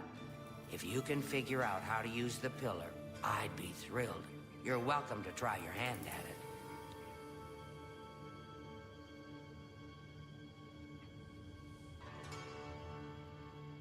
But like, what do I do though? That's what we're calling it, only because we don't know what it really is, or was. It's magical, we know that much. Enchanted somehow. We think it's a lock of some sort, but haven't been able to figure out how it works. All I can say for sure is that it reacts to magic, badly most of the time. Several mages were hurt attempting to cast spells at it. It's at the bottom of the ruins, if you wish to try your luck. Be careful, though. It could be quite hazardous to your health. Best to play it safe. No complex magic. Stick to basic spells with single effects. It's not worth taking unnecessary risks.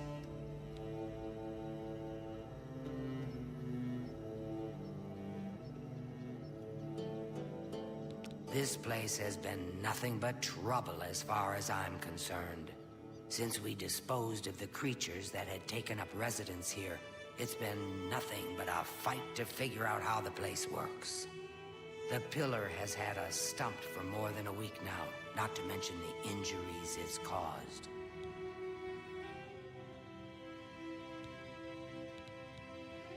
What a waste of my talents. That's because you can't figure anything out.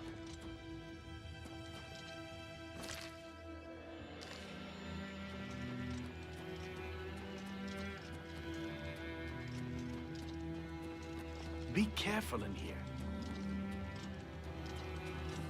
Fuck off.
Okay, go back to her. Be careful in here.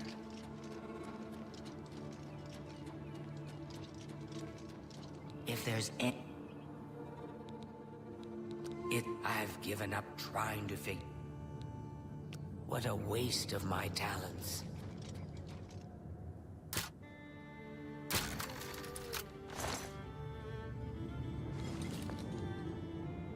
And get the book. This book will do is allow you to translate the scribe downstairs in addition to tablets. Back downstairs now.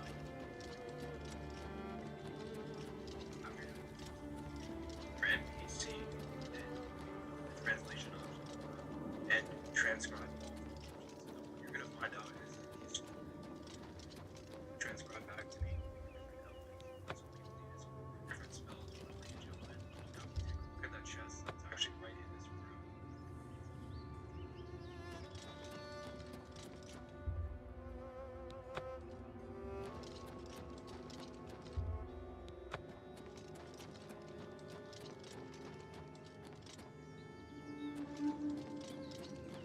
Sent you in to try your hand? I don't know how much Skalil told you. It hasn't been the only thing we had. Skalil. I don't know. Anything that might help explain these inscriptions in the ruins? They're like nothing we've seen to date. I don't know what else. Bye. Activate this space. Every spell. Go ahead, please. Wayshrine. You too.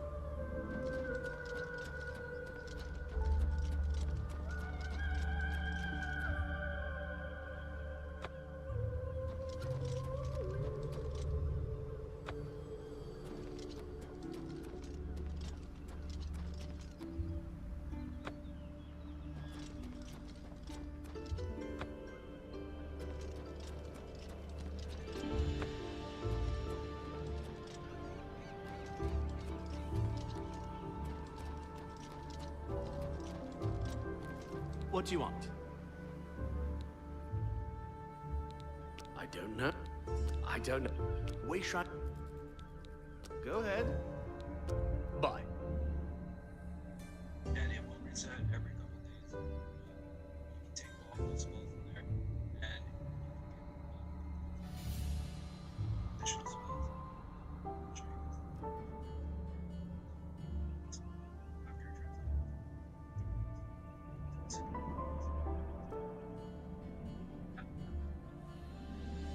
Be careful in here. Let's try and do this.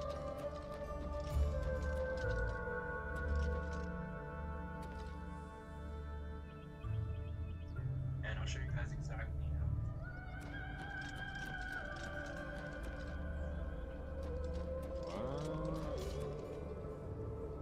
How did I fuck up? Oh, you know what? Be careful in here. Got a lady right here. If there's any... I don't know why, but fine. What a waste of my talents.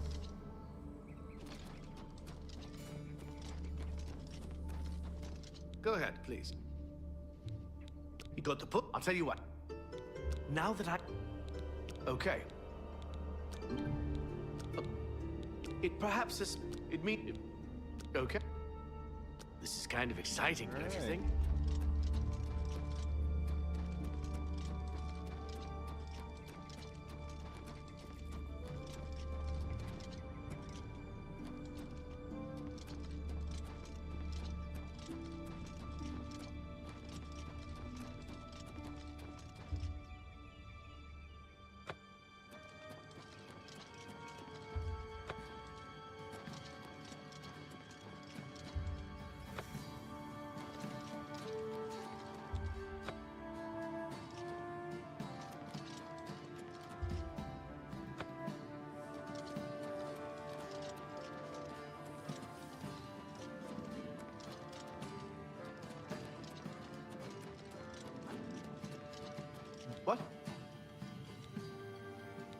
Now that okay. Mafre seems to translate to frost. According, it means if we assume. Okay. This is kind of exciting, don't you think? Alright, I have the thing.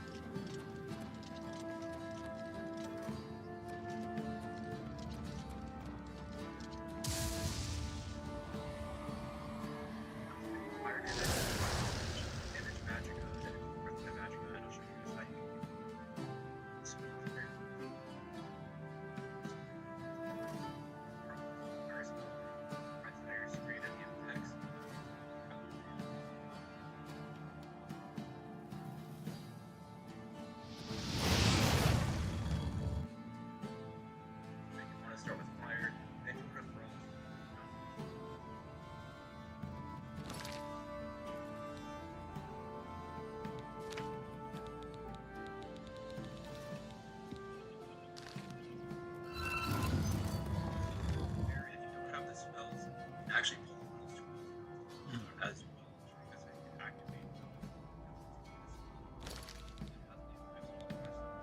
layer or cast it, and if it's a scroll, you're going to regenerate with mana. So make sure that if you're using a scroll, you try to get the combination correct.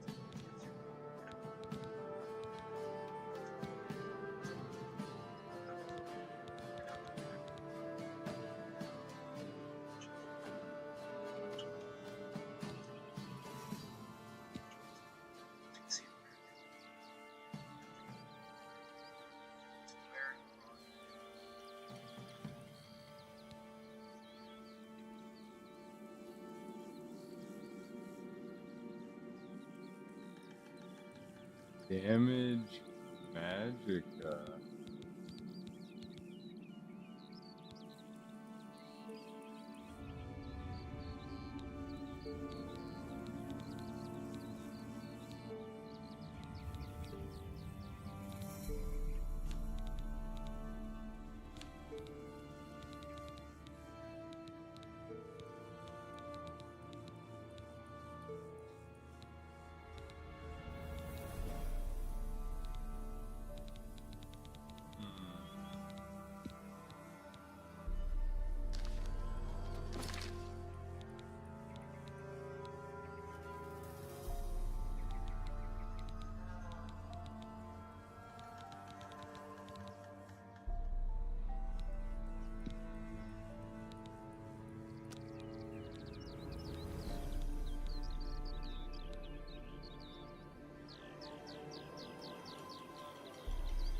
I gotta be under all.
That was annoying.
How the fuck am I supposed to get over here?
Yo.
me the fuck out of here.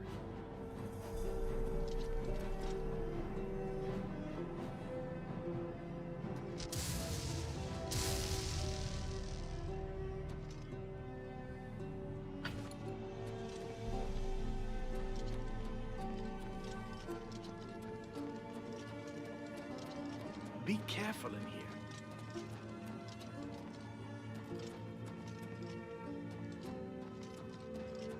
What's that you have there? That looks important, whatever it is. I think you've really found something. You'd best get that to Erlaf back at the Imperial City as soon as possible. He'll want the mages there to examine it more closely.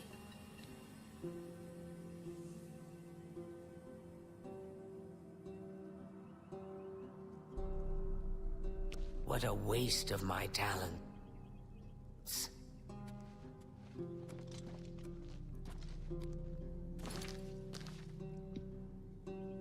Alright.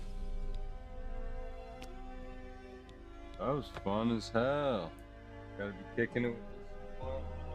PowerXL Official is out of here. I will catch y'all tomorrow. Have a good night and take care. Don't forget to like, follow, and subscribe for more. Have a good night and take care. Peace.